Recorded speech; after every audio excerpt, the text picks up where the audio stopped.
I've been in jail like 20 times. When I was younger, I was an asshole. And I got locked up for everything.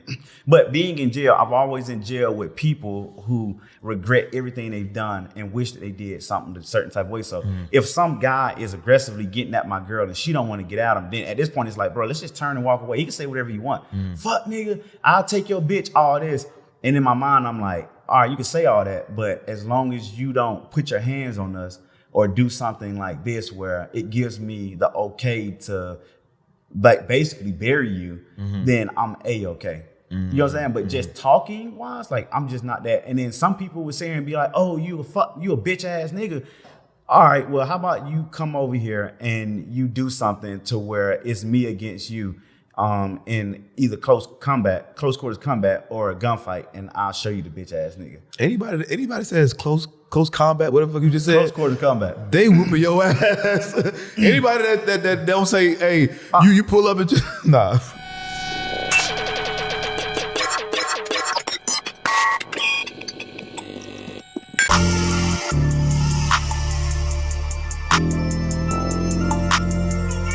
Describe myself in 2 words, rich and unemployed. These stones cost 2 birds. Let it count it when she bored. Deposit hit, checks clearing, ayy, nothing void. I know that ain't my ex calling, null and void. Where we going? Money going up. All right, welcome to the Rich and Unemployed podcast. I'm your host, Jonathan Dubutin, aka Finesse, also known as Rich. Call me anything, but don't call me broke.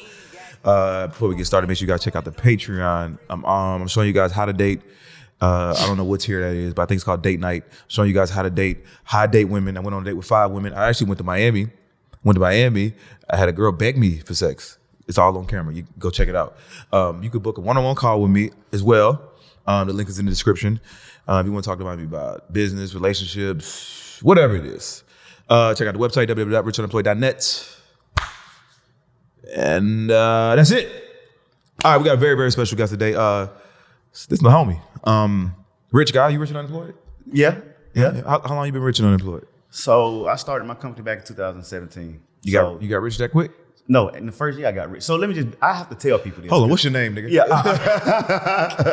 All right, so if everybody know me as Gooch, first name Jonathan, and who is Gooch on Instagram, but everybody call me my last name. Like even when I was younger, like I would tell people, hey, my name is Jonathan, and the first person they hear call me Gooch, it instantly turned. It's like something like subconscious that happens. They just like the word Gooch. I gotta ask you this because me and him be joking about this shit. Because every time I say Gooch, you be like, bro, we gotta get this man a nickname. So do they ever make fun of you about the Gooch name? They do, but it's played out by now. Yeah. Like it's so played out. Like I understand. Like all right, cool. It's like oh yeah, haha, whatever. All right. Come up with something else better. All right, we had to get that. It's spelled the same way though. That's for sure. way. I never knew how it was spelled. Yeah. I never knew how it was spelled. Yeah, my last name is just how it's spelled. Shout out to all the guys who want the Gooch lick.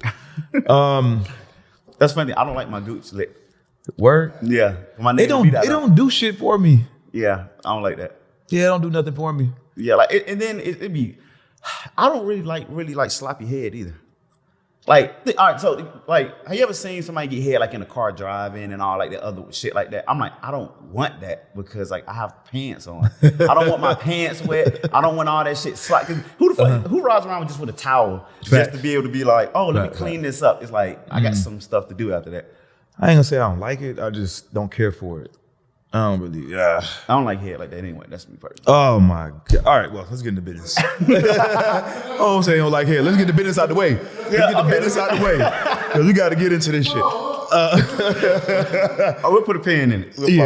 So let's explain to people what you do. Yeah. So but what I was saying was just explain what people do is I'm what you consider to be like a healthcare entrepreneur. I have a degree in healthcare administration, but it took me 10 years to actually get my bachelor's degree in healthcare administration. And then that's when I said I started my company in 2017 because I graduated college in December of 2016 with my healthcare degree. Why it take you 2 years? Because when I went to school the first year, I took like a full load and we was paying for it out of pocket. No, my bad. My mom was paying for it through like FAFSA and student loans and stuff. And then after the first year, my mom was like, you know what? We're not going to do this anymore. We're going to pay out of pocket. But she was like, we pay out of pocket. I can't send you every semester for 4 or 5 credits. You're going to have to take 1 and 2 but it'll work out better that way. And I was a tattoo artist too for like 12 years, tattoos and full body piercings. So I would go to school for one semester, take one class, then next semester take 2 classes, then next semester wouldn't take any classes, and then the next semester. Okay. Yeah. So then I graduated. Well, but get back into it. Yeah. So the first company I opened up in 2017 was my home healthcare company. And then once I opened up my home healthcare company, within that time period, me opening it up, and then literally 12 months later, I made $1 million in my first year. But I lost $600,000 of that $1 million that I made within that first year. So I was living in like a 2-bedroom apartment, townhouse, paying $1,500, and then boom, you made $1 million. Okay, hold up. How did you make the $1 million? So in a year. Yeah. So for is that a typical thing for people that's in the same field in their first year to get $1 million? No, it's not. Okay. So what ended up happening was, so for what I do, I send out nurses, CNAs, LPNs, and registered nurses to take care of individuals inside the home. So old people or just everybody? Everybody, whether they're old, young, middle-aged, if they have like some type of disability or need some type of help inside the home, I send staff out to help. I also got my Medicaid number. So now specifically, I really work with kids up under the age of 21 that have different things that are like premature, born at like 24 weeks. If a kid is born at 24 weeks premature, their lungs not fully developed. So what that means is they're on oxygen, BiPAP, CPAP, trach and vented, like, they can't breathe, got to get fed through their stomach, a lot of different things like that. So I send out nurses to take care of these individuals. So every hour that my nurse is inside of the home, I'm making money off of them. So typically, if my nurse is inside of the home, and we're talking about like a trach and vent case, a RN is inside the home, I'm making somewhere like around $17 to $20 an hour.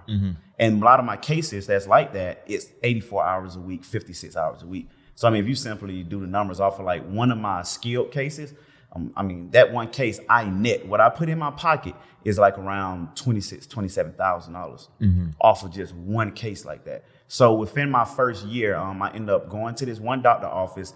They liked what I had to say, and they ended up giving me 26 cases within like 1 month time period. So my company literally went from I think I may have opened up in like May, and then in August, they ended up giving me 26 cases.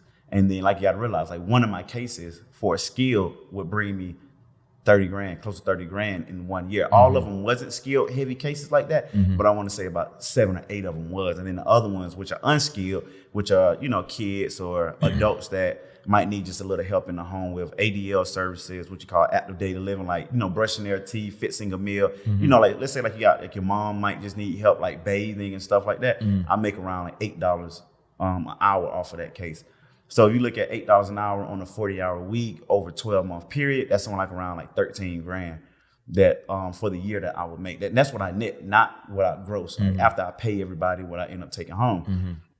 But in my first year, what I ended up making a mistake was I didn't know how to manage that much money and how to own a real company in the beginning. So I was just mismanaging my money. I didn't understand that I need to pay taxes on this money. So the tax man came and took a lot of my money because I was up on the LLC. I didn't understand that, I hadn't having to pay like wage taxes, unemployment taxes. And then like my employees was overworking hours. So every week they'd be like, hey, this employee can work 40 hours for this case. They was working 50, 60 hours and I still had to pay that employee, even though I wasn't getting paid. So a lot of that money went a lot of different ways. Got you. Is that how you lost the 600? Yeah, that's how I lost the 600. Oh, okay. Because like taxes and employees overworking and just other things that mismanaging the money. Okay, so how did that make you feel?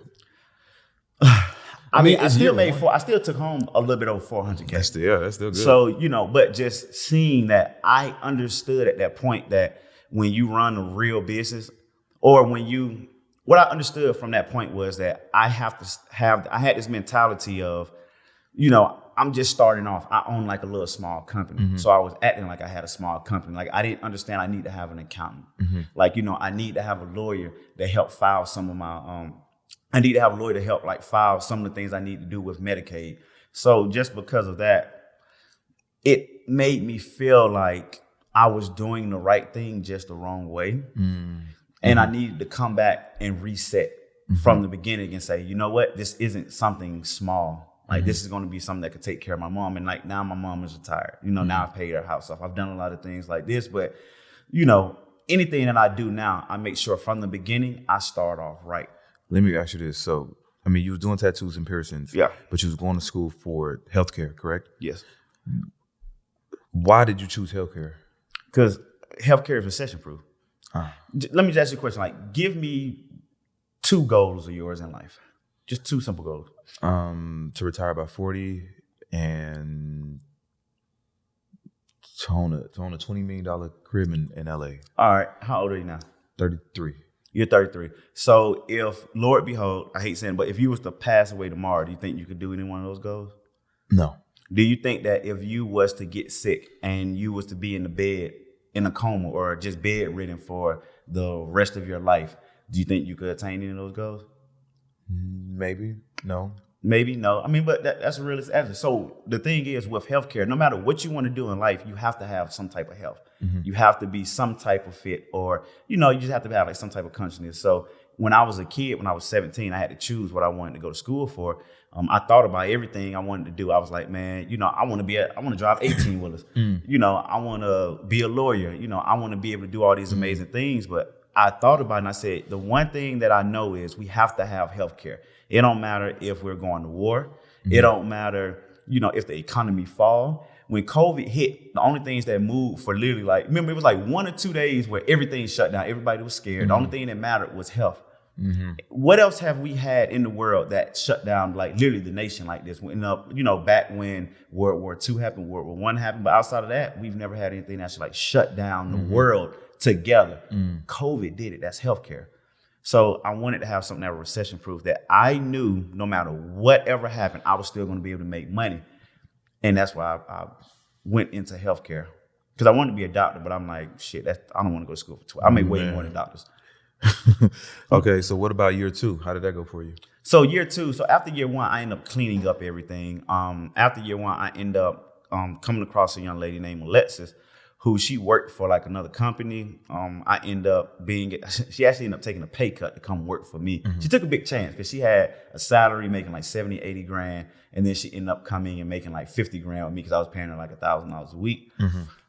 She helped me pretty much put my company back where it needed to be at, or how I really should have started off from the front, because she had a master's in master's in something, I can't remember. So she helped me get it back to where it was. And then the second year, I ended up making maybe 1.4 million, somewhere around there. It only went up just a little bit because I stopped taking on all these clients because I really didn't know what I was doing. And I just stay, because it don't matter if I keep the same number of clients every year, I'm gonna make the exact same amount. And once you get clients in my industry, they typically stay with you for years. So I still got some of my clients now that's been with me since the beginning. Well, how much did you profit out of 1.4? All right, so out of 1.4 that year, I probably end up taking home, after I paid everybody, close to $1 million. What do you think the average person makes in this field? The average person in my field. So I've helped somebody start a company like mine, and he literally just texted me the other day. He was like, Gooch, I'm on track to make my first $1 million this year. And he just started his company less than a year ago. Okay, let's get it. Let's try to figure out how people get into this. If someone was interested in doing what you do, what would be the first step? Because you went to school. But you didn't. But to do what I do, I have to explain this to people. To do what I do, you don't need a healthcare degree, and you don't have to have any knowledge in the healthcare field to do what I do. I just happened to get my degree because I started school and my mom wanted me to finish school. Yeah. So I'm the first person in my household to have a 4-year degree. So that was more for my mom. So you don't need, like I said, you don't need any medical training or medical background to do what I do. One of the first steps that somebody can do, and you can do it in any state, in anywhere, because people are sick all over around the world. People are sick everywhere. But one of the first things that somebody can do, they can literally just Google home healthcare application and then put your state name behind, like home healthcare application Georgia, a home healthcare application Nevada. And what's going to pop up is you're going to see a whole bunch of websites. You're going to see a whole bunch of other companies saying, hey, we can help you open up your company. But you're going to look for the one that has .gov behind it. So ours is like Georgia something.gov. And then you just click on that. And it's going to literally give you the application. Or they can just reach out to me, because I do have a mentorship that I help people open up home healthcare companies around the country. And I got maybe around 900 mentees. You don't say. Yeah, all of them. So What is the success rate for people? So let me just say this. Out of now, when I sit here and say I have like 900 mentees, that's 900 people that have like brought my course and my mentorship. But as of like direct mentorship, one-on-one mentorship, I think it's maybe like around like 140, 150. Out of that 140, 150, I want to say maybe 105 of those companies around the country are actually successful. The other 45 are due to some things that have been with I've dropped the ball, and a lot of it have to do with they dropped the ball also. Because I'm not one of the people that get up and just put the blame on everybody else. Yeah. So especially in the beginning when I was first doing my mentorship, I didn't really understand that every person have their own needs. So my mentorship now, it's not just like a cut and dry where it's like, hey, we're going to do X, Y, and Z exactly like this, like I did with the last person. So now every single one of my mentorships, I tailor it to what the person needs. Because if I'm opening up a mentorship, if I have a mentorship for somebody that's a doctor versus somebody that's a nurse versus somebody that's coming from a trucking background, those are three totally different type of backgrounds. So I tailor it to however and wherever they're coming from and their knowledge about healthcare, whether they have it or they don't have it. Got you. How much does one have to invest? Like, because I know you need transportation. Transportation as a what? You're not transporting nobody? No. Dialysis? No, like some of my patients have transportation needs, but that's not something that we have to do. All you do is make the call to the nurse to go to this address? So you can look at it like a staffing agency. So if you look at what does a staffing agency do? A staffing agency, they have two parts. They have where they have the actual company that they hire for, and then they have the employees that go out and go take care of whatever job that is supposed to be taken care of. So just like us, if you look at us, we have the employees, which are the registered nurses, and then we have the job, which is the individual that needs help. So all we do is we connect the two. Got you. So like I said, my employees, all they do is go to the home. So a lot of people get it confused. They think about personal care homes and they think about transportation. Now, I do own a non-emergency ambulance company, but that's a whole nother thing. But what people have to understand is my employees, all they do is go to the home. So they would come inside like a place like this, like your home, and they will take care of you here or your family member here. They do happy endings? If they do, I'm not getting paid for it and I need it. I had to ask. All right. So now fast forward from 2017 to 2023. How is the company doing now?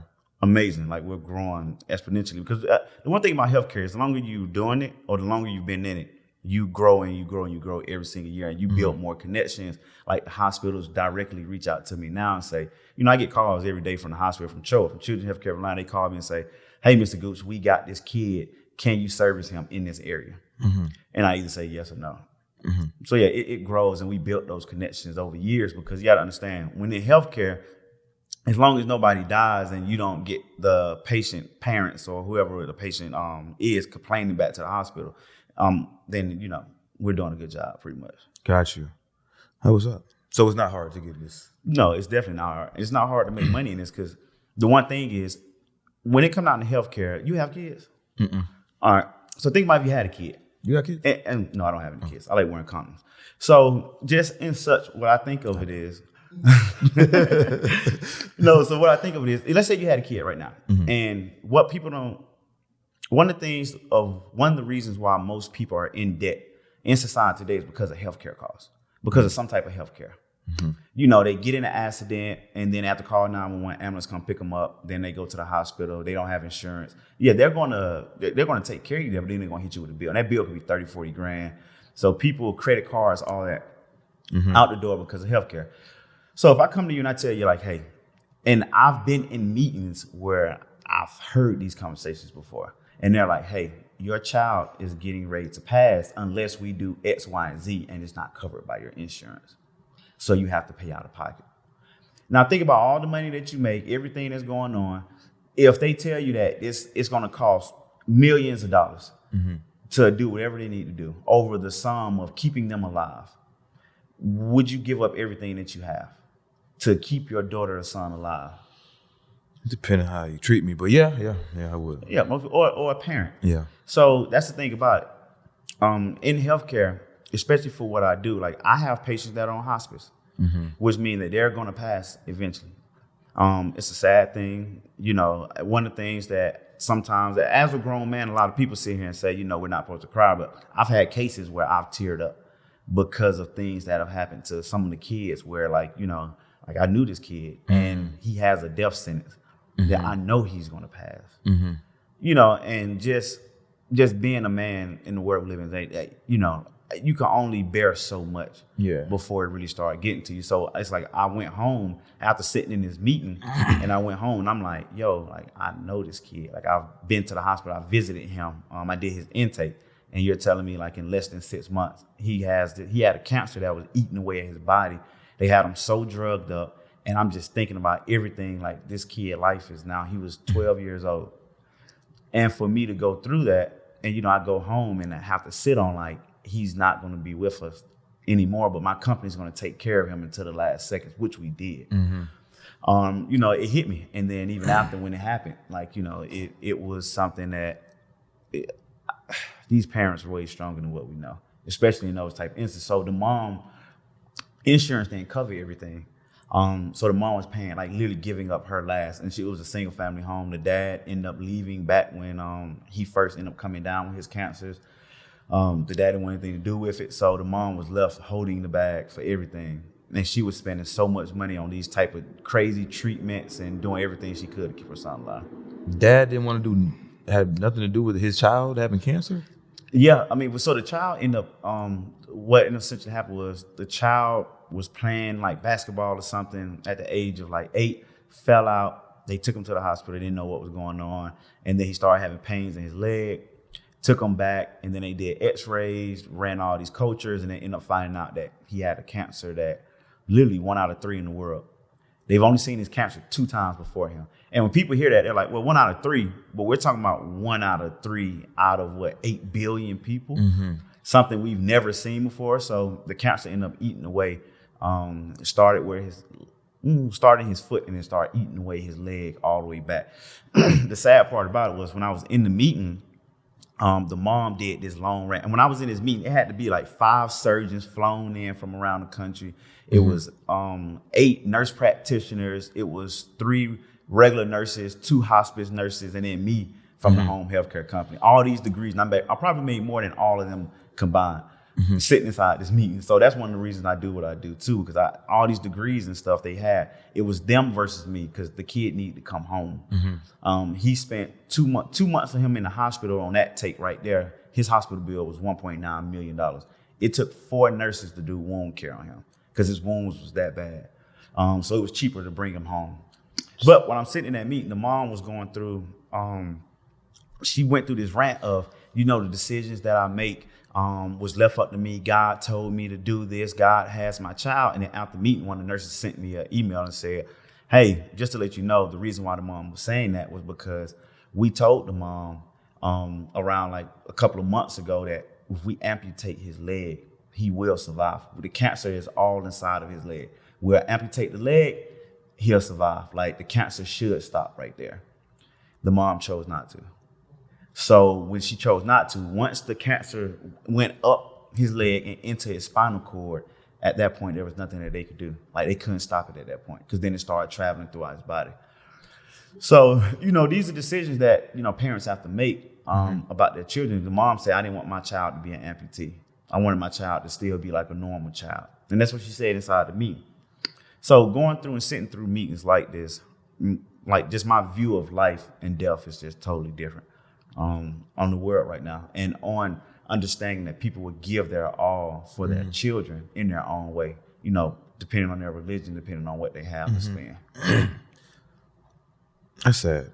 No, it is. But to come back to your question, yeah, there's a lot of growth in my industry because of that. So if I walk inside of a room saying that, hey, you know, I'm going to be the one to take care of your child, at the end of one, and I hate to say this, one of the worst things you can do is see me walk inside of your room when you're in the hospital. Because that means that you're pretty much having a bad day.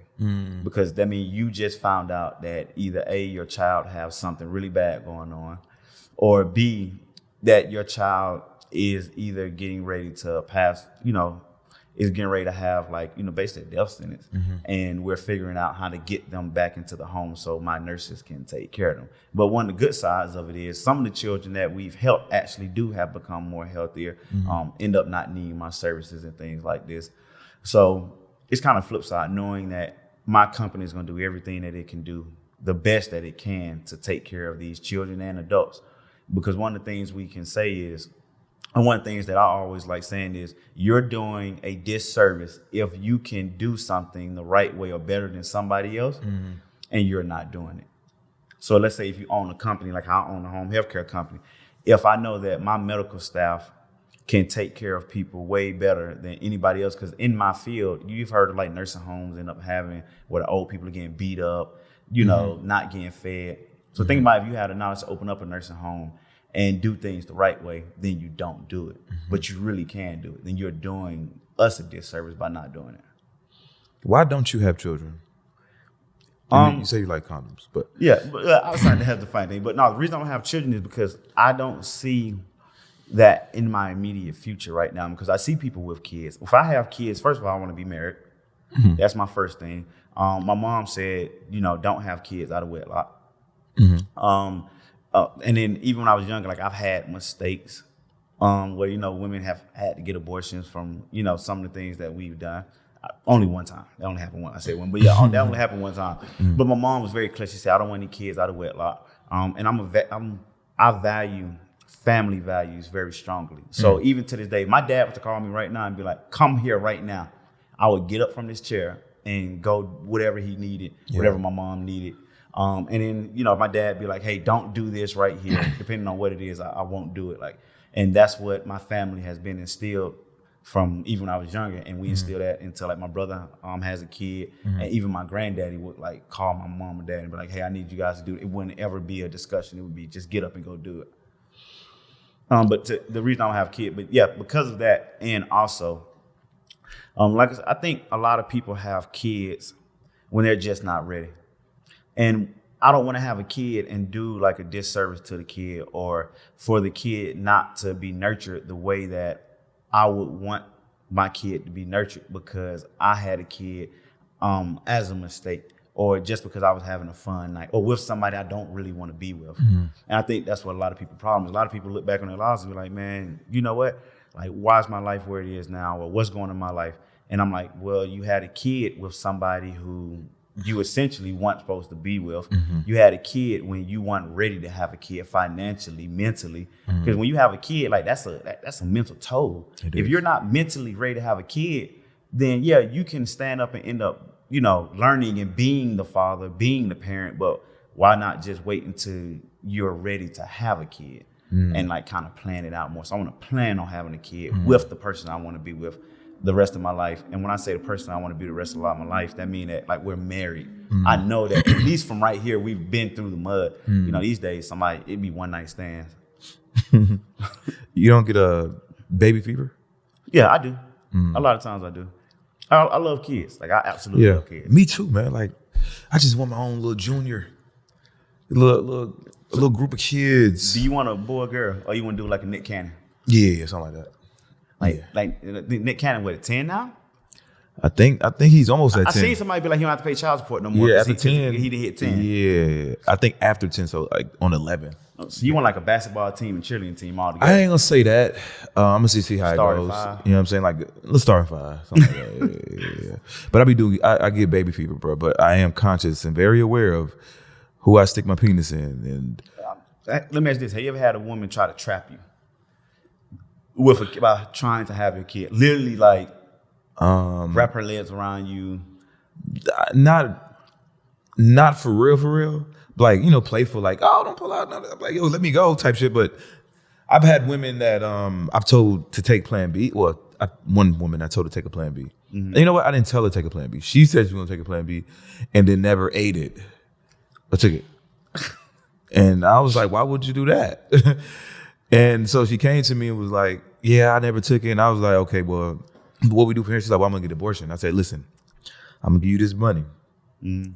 If you don't get this abortion, you on your own.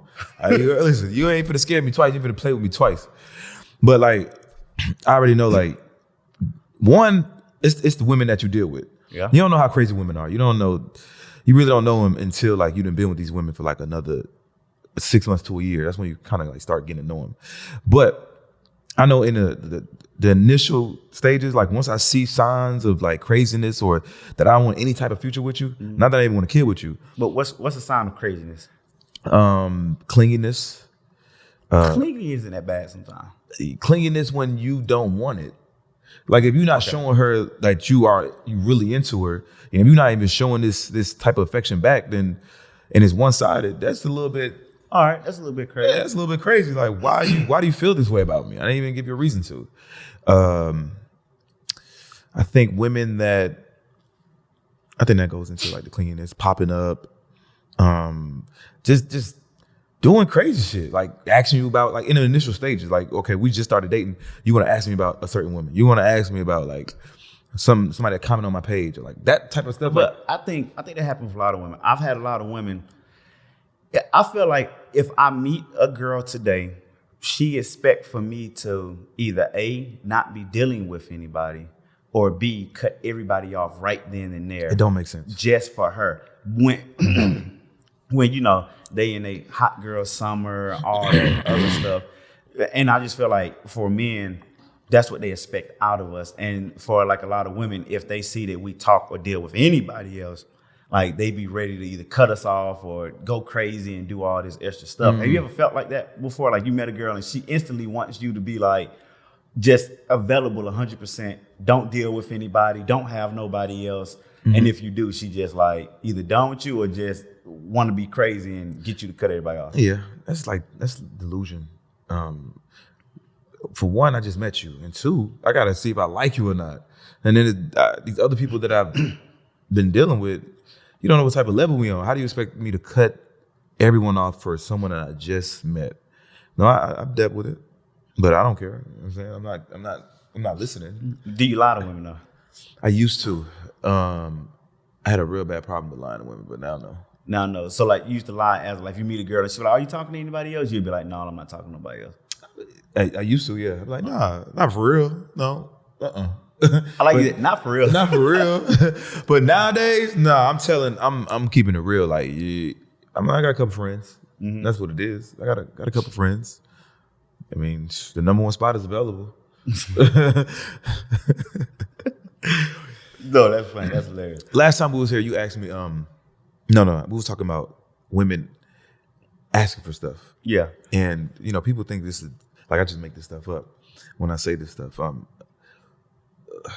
What have you dealt with? How often do you deal with like women?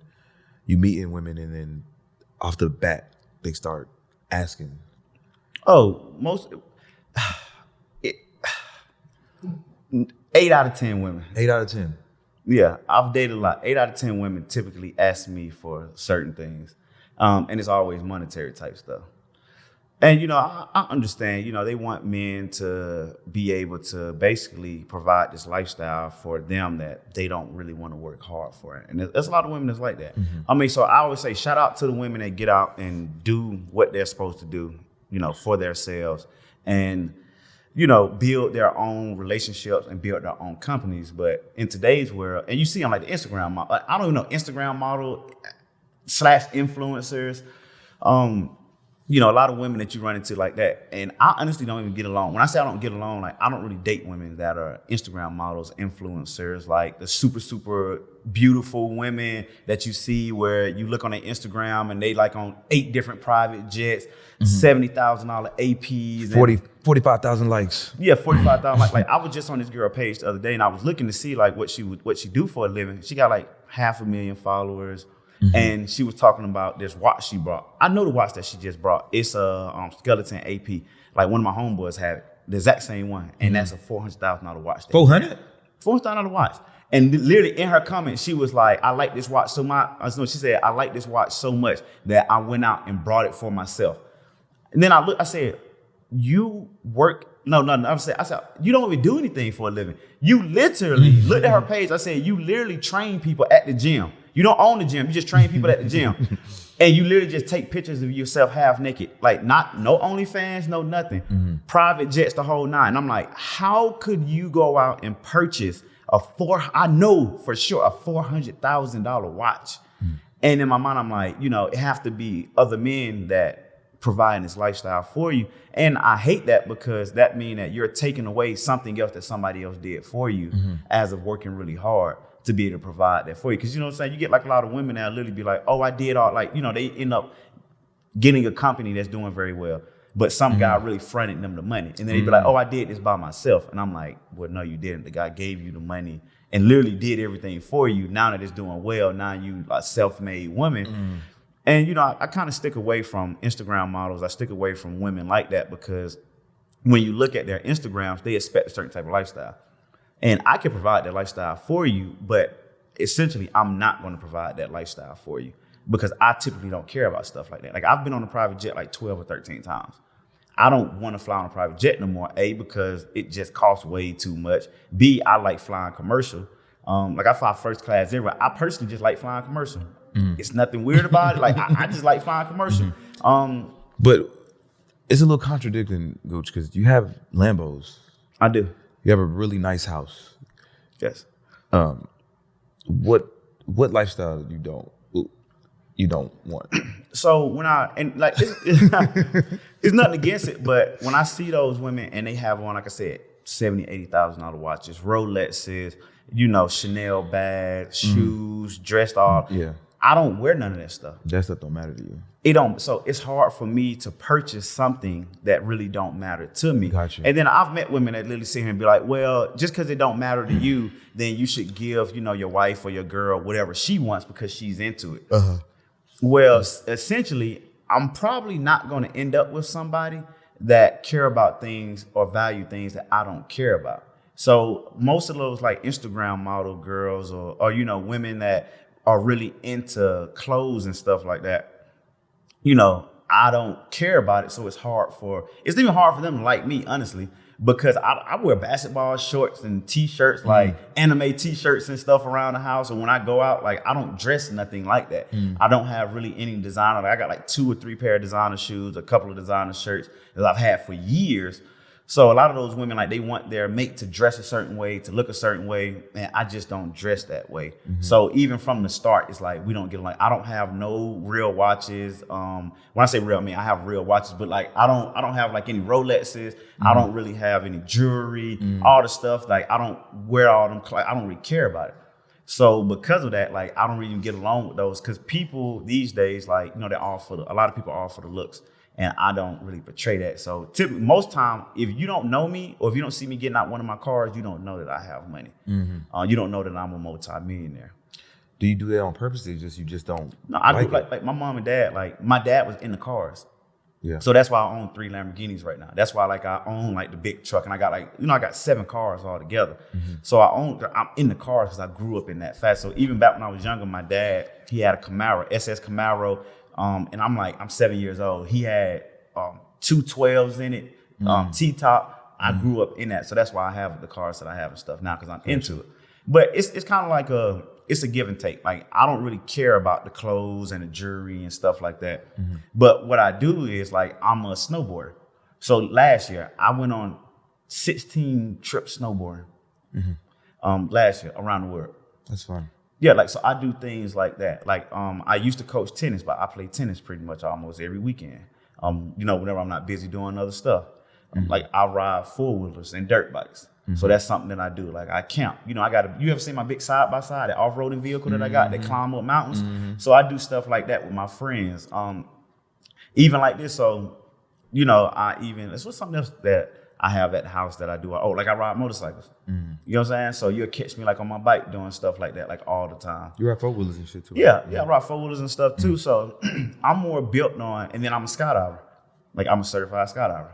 So certified. So that means I jump by myself. You got too much money, too much time in your hand. Hey, look, I don't skydive as much as I used to. Yeah. But so the thing is, I'm more built around the experiences of of doing stuff versus just looking like I have money and stuff like that. So, and I look at a lot of people, and it's nothing against them. I don't mean anything to it, but a lot of people that I see that dress a certain way and be at the clubs and doing all this stuff, when I really look into their lives and like who they are as a person, then I look at the girl and I'll be like, this is the guy that you want to have kids with. Like he just looks like he dresses nice, but he's don't have anything like substance wise behind it. And he might know how to make money, and he might actually be rich. I'm not even saying that they're not rich, but it's like a give and take, because just like this, you've been in my house before.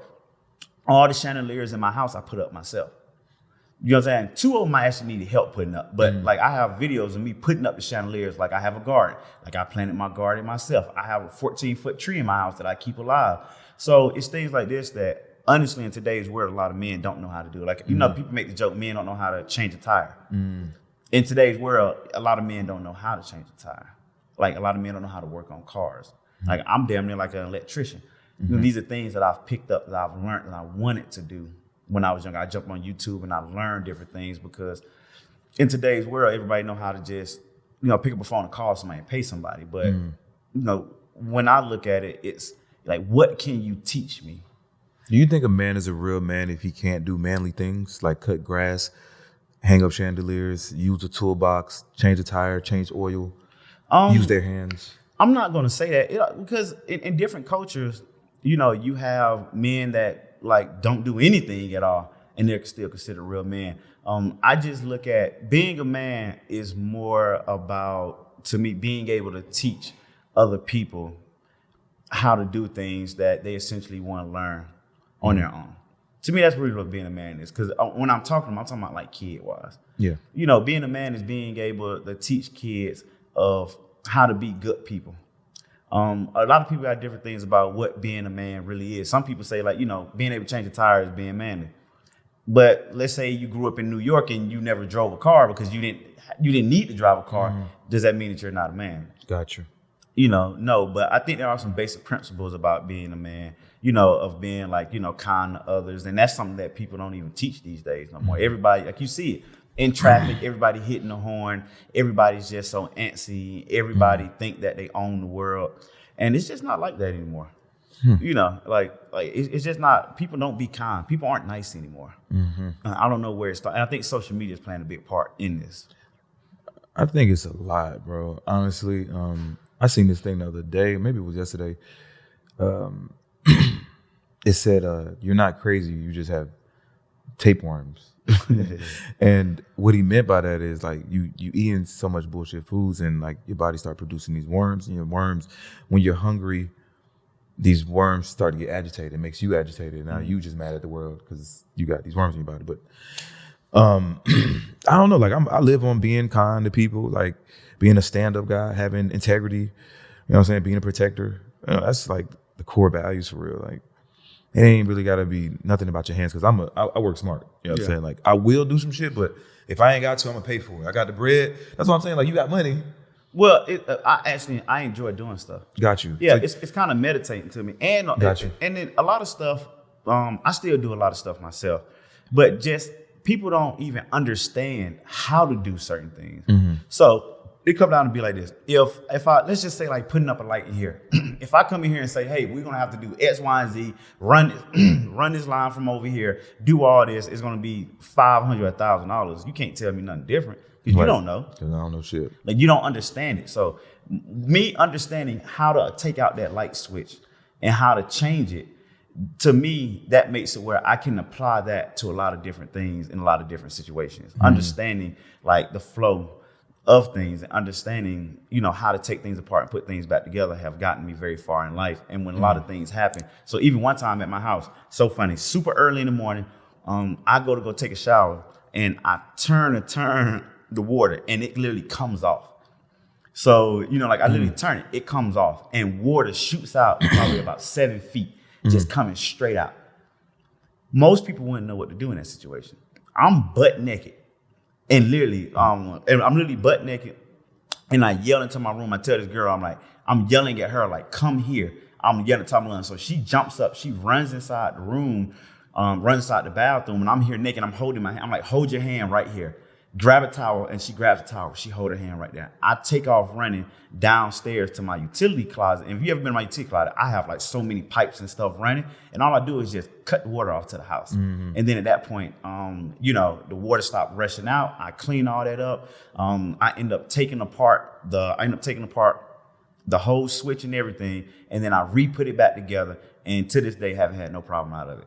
like I said, but I had to go get like a new ball bearing, had to go get like this other like little rubber ring, had to change all this out, put it back together. Never had to call somebody. But in that one moment, if I did not know how to handle that situation, then my whole house, my whole bedroom could have flooded. It could have been a whole big situation. Most people don't even know how to cut the water off to their house. Mm-hmm. So even like, let's say right here, right now, if something was to flood, do you know how to cut the water off in here? No. Yeah. Nah, bro. I'm gonna call the fire. But then you're gonna lose a lot of stuff that you. I am. You know what I'm saying? So even like a fire in my house, I got fire extinguishers all over my house. I plan for everything. So I got a go bag by my door. You probably never seen it, but it's a bag if I have to leave my house within like 3 or 4 seconds. Like literally something happened, I gotta leave immediately. I got a bag that I could grab and never have to come back to my house again. What's in it? It got food. It keep like different ways of how like to clean water. It got tent. It got like knives and stuff. It got different ways that I can hunt for food. It has batteries. It have like a little crank to where I can like create electricity. It has money. It has one of my credit cards. It have an extra wallet.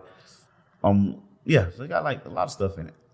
How big is this bag? It's like a regular book bag. It's like pretty big. With a tent? Yeah, it got like, so it's like a shake meal tent. So it's one that I will hang like on the string. Because one of the things, like if you're ever in the wild and stuff, you have to have shelter. That's like one of the number one things you have to have. Yeah. Like people think it's the number one thing is shelter that you have to have. Not food. No, you got to build shelter first. Mm-hmm. Especially like if you're in like a cold environment, if it's raining and stuff like that, you got to have shelter. Food is still up there, but yeah, shelter. If something was to happen, shelter would be the first thing that I would go find. Never thought about that. I'll be looking for food, my dumb ass. I mean, you do that too, but even like if you ever ride in my truck, like I got a paramedic bag inside my truck. You just prepared. Yeah, I mean, I got oxygen, I got defibrillator. Like I basically restart your heart if I need to inside of and mostly when I trade vehicles, like I guess inside the Lamborghini truck right now in the back, and I've had to use that bag multiple times. You know what? I think a lot of people need to hear that though, because that's vital. Because we're not thinking of, what could happen, like the possibilities. We're just going through life. And sometimes we're just not prepared for certain things that might occur. And that goes into like even like training. Like, like I told you, like, I shoot a lot. I shoot like 4 times a week. Right. If you look at Gooch, right? Gooch don't look like he just like he probably play games all day. But no, this motherfucker got guns. He be shooting. Continue. No, but the reason is because the world we live in today is just you just don't know what can happen, and a lot of people in a lot of different situations they don't know how to handle the situation to get out of it safely. And we have mass shootings. Mm-hmm. You might just be somewhere just like life just got shot up. Yeah. People don't understand situations like that. And when life got shot up, you ever heard of a guy called Huncho? Mm-hmm. Like I personally never met him before, but to my understanding, he wasn't the shooter. Mm-hmm. But one of the things he did wrong was he pulled his weapon and people seen him with a weapon. And, some people was like, oh, he has a weapon. Like we didn't see him shoot it. So to like my knowledge, he actually didn't do the shit, have nothing to do with it. Mm-hmm. But they seen him pull a weapon at a crime scene where shooting just happened. Mm-hmm. And to my knowledge, like he's in jail having to fight that right now. So it's something simple like that. It's different things like that. Like I would never pull my weapon in that situation. If there's a shooting going on, the last thing you're going to see is me just pull my weapon. One of the reasons is because I don't even know who's the shooter. I don't know who they're shooting at. And it's easier for me to get away from that situation with my weapon on my hip versus having it in my hand. Mm-hmm. And it might be a situation where I pull my weapon and then somebody else see me with my weapon and think that I'm the active shooter. Mm-hmm. And I end up getting shot by a police officer or getting shot by somebody who's trying to, save the world. Mm-hmm. So I train for stuff like that. I train in close quarters combat. I train in how to pull my weapon and when I should and shouldn't pull my weapon. So if somebody's coming towards me with a weapon, depending on how they're walking, how fast, if they got their weapon like pointing at me and stuff, I know I can pull my weapon fast and probably put shots down the range before they get to me because I do like a lot of outdoor shooting. I train on like how to clear houses. So, how to come inside here by myself and safely clear this whole place. Mm-hmm. But one thing about clearing places is you never want to be by yourself. But in some situations, especially like, my house, it's a very large, it's a mansion. Mm-hmm. If I hear something upstairs, and I have to go up those stairs to clear those rooms because, like it might be a child up there because, I have people that stay at my house all the time. It could be anything. And I have to come out my room, then I know how to clear my house safely without shooting somebody. If you was downstairs and you heard something upstairs, do you go grab your gun and then now you start like? Depending on the nose, but I mean, and then more than I sleep with like an assault rifle next to me, and I sleep with a handgun next to me, so I wouldn't be like this. But essentially, if I heard something upstairs, depending on the situation, no, I wouldn't. The reason why is because if I hear something in my house super late at night, I got so many cameras in my house that first thing I'm gonna do is I'm gonna locate my firearm, and then I already know my door is locked to my room and stuff like that, and then I'm gonna pull up the cameras immediately to see if there's anything going on. Now let's just say for some odd reason my camera system isn't working, then my next thing is gonna be, is anybody at my house? As of like, did I have a friend stay over? Is there a kid upstairs? Do I hear any other noises? So it's a lot that go into. I'm just not gonna grab my gun and come out my room because my room is my safe spot. I know for sure that nobody's in my room.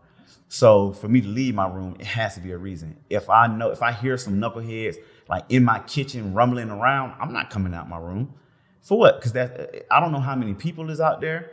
It could be 4 guys with guns, and just because I know how to shoot better than them don't mean, and I got the element of surprise, don't mean that I still might get shot in gunfire. Got you. So, a lot of things play into if I have to leave my room, then I'm going to do it in the safest way possible. Like, certain ways you clear doors and you go out and I got flashlights on my guns and different things like that. That's and then my smartest system's on. That's smart. So it's a lot of stuff that go into it. I think the average guy, they leaving that room. They want to go find some action. Like, who the hell in here? The smart thing to do is to stay my ass right here. Look, y'all can take whatever y'all want to. Yeah. But the minute you try to get in this door. And then at that point, like I said, if you have kids or a wife and your wife is not in your room and you hear noises, then you're like, all right, now I have to go out. And then at that point, then that's when all your training and stuff have to kick in. Did you go to the Army? No, my brother did. So how long you been in the guns? My dad was in the guns. Yeah. Years and years ago. So it kind of started off as, it's still a hobby. So to me now, shooting is a hobby. I really love doing it. And then, it's used for protection. And then I train other people on basic shooting items. So, I take a lot of girls to the shooting range, a lot of guys to the shooting range that think they know how to shoot. And then I teach them that you don't know what you're doing. You ever shot someone? No, and I never want to. Our friend Ty shot somebody. You know about that, right? Wolf Builder Ty. Did he tell me that? Yeah, remember you tell everybody, he shot somebody before. I got a couple friends that shot somebody outside of Army and military and policing. Yeah, I got friends, but and that's one of the biggest things is being able to produce that type of harm and harm people that type of way and not doing it is it's one of the biggest things to me. I know that I can cause a lot of harm, but that doesn't mean that I want to in any situation. I try not to in any situation. Can you fight? Yeah, I fight. Do you train on that too? I used to, but I train more on close quarters combat. As of if me and you are if I'm walking down the hall and you're coming towards me and we're coming down this hall right here, and you bump into me and try to take my gun. You know what I'm saying? Different things like that. I know how to protect myself in a way where fighting and close quarters combat, they're kind of intermingled, but they're still a difference. So let's say you've heard of Navy SEAL, right? I asked one of my friends, he's a Navy SEAL. So when I asked him, I'm like, bro, do you know how to fight really, really well? This is when I started kind of getting into learning how to fight in close quarters combat and stuff like that. And he was he said, I know how to do what I need to do to get myself out of the situation alive. I'm like, so let's say somebody like Mayweather, could you just beat Mayweather ass? He was like, nah, Mayweather probably knocked me out clean. If I'm in the ring, but he was if we was in the street, I would kill him. I'm like, well, why would you? He was because I'm trained to, to do a massive amount of harm in any way possible, using anything possible. So with that, with what I do now and the way that I train now, is I'm just trying to do as much harm to you as I can. And I'm not really trying to fight you. I'm trying to gouge out your eye. You know what I'm saying? But it would take I'm going to do everything I can before I have to get to that point. You know what I'm saying? What training he do? Cause I need to go get that training. No, he's an ex-Navy SEAL. Oh, ex-Navy SEAL. Yeah. So I trained with him a lot. And the first time we trained, what he did was we was doing a situation where he told me, he was like, hey, I want you to be able to pull your weapon and fire a round. So I said, okay. So what we do is we're walking towards each other. And what he do is he said, and then I'm going to say something, do something. I want you to get your weapon out the holster and put a round in me. So I said, okay, cool. So I'm walking down the hall, he walking down, and then, he bumped into me, and then we say a couple words, and I go to draw my weapon. He literally grabs my hands and my holster and my weapon, and he picks me up off the ground and just body slammed me on my shoulder. I'm talking about full force, just boom, and like we couldn't even go no far. Like the way he grabbed me, like he literally grabbed my holster, my hands, but like put his legs behind me, and because I'm trying to grab my gun, yeah, and like he literally like just grabs it, picks me up, and just slams me down. And at that point, he just put a knee like into like my chest and just held my throat down, and it was like really bad. But at that point, I understood. At that point, I said, you know what? I'm not this violent of a person, at least not yet. Yeah. Because when he turned it on, it was so swift, and he created like so much of a disadvantage for me that I was like, yo, like this is crazy. And I never want to be in this situation again. So then I started training more. But don't get it twisted. Like if it's like like some big guy like come up and he like just punches me in the head, like I'm out. Like if we square up, like I'm going to probably like lose. You know what I'm saying? In like a squared up fight. But 9 out of 10, I'm gonna make sure like I'm just not squared up with somebody ever at that point. So that's why like I keep a knife on me. I keep mace on me like 90% of the time. Like even without using my gun is my last option. Because I know that when I pull it, like I'm gonna like I know how to use it. Yeah, I mean, and I know how to use it very well. So, that's always the last. I'm gonna do everything, and then I'm gonna try to de-escalate the Like I've been in situations where people have bumped into me and called me a fuck nigga and all that, and I literally just let it go. I'm like, all right, like I don't give a fuck about what you got to say to me, because I know what I can do. If you was walking, you was out with your girl, someone disrespected her, tried to grab her, maybe smacked on the ass, what would you do? So one of the biggest things that I am with this is, depending on exactly, like, give me a situation, like, what did he do? You gave me 3 different things. Okay. Like, what did he do? Like, he said something to her, then if I'm walking and a dude, like, comes and says something to her, then at that point, I expect for her to take care of that situation. Okay, let's say, for example, let's just say she was walking back towards you. Some guy tried to holler at her. Oh, she like, brush him off. He's like, man, fuck you, bitch, or some shit. And they get to arguing, and I don't know. They're in the midst of arguing. He's calling out her name, and you over there across the room. Yeah. And then you walk over there, of course. And then I'm gonna walk over there. Try to de-escalate. That's the first thing I'm gonna do. I'm try to de-escalate the situation. Keep going. So my thing is, so when I say I try to de-escalate the situation, being where I am, seeing what have happened and what can happen, like I'm not like a really proudful person. And when I say I'm not a proud person, like somebody could call me out my name and I really won't, like it won't register to me as being like, oh, I gotta like display this type of. The reason is because I know what I can do. And I never want to turn it on unless my life is in danger.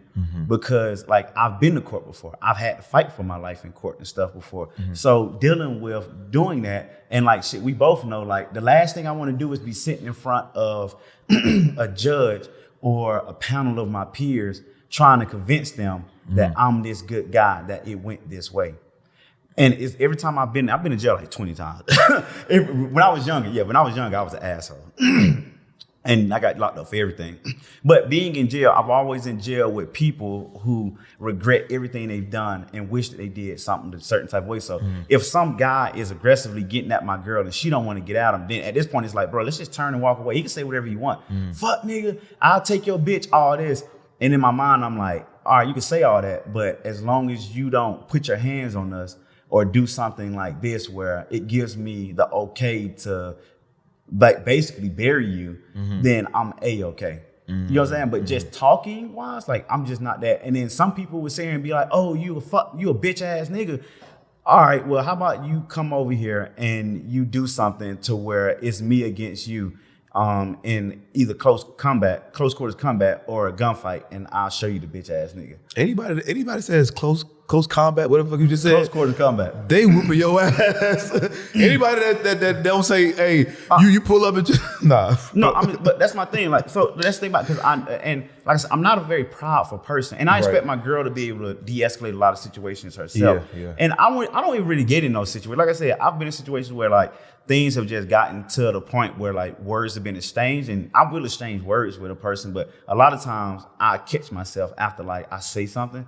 So like, let's say like we get into it real quick and I might say something, you know, call you out your name, say something like that. Instantly, I catch myself and I'd be like, hold up, let me just, like, I need to chill, because now, and the last thing is, once you start training a lot, you never want to make a decision where you're not yourself.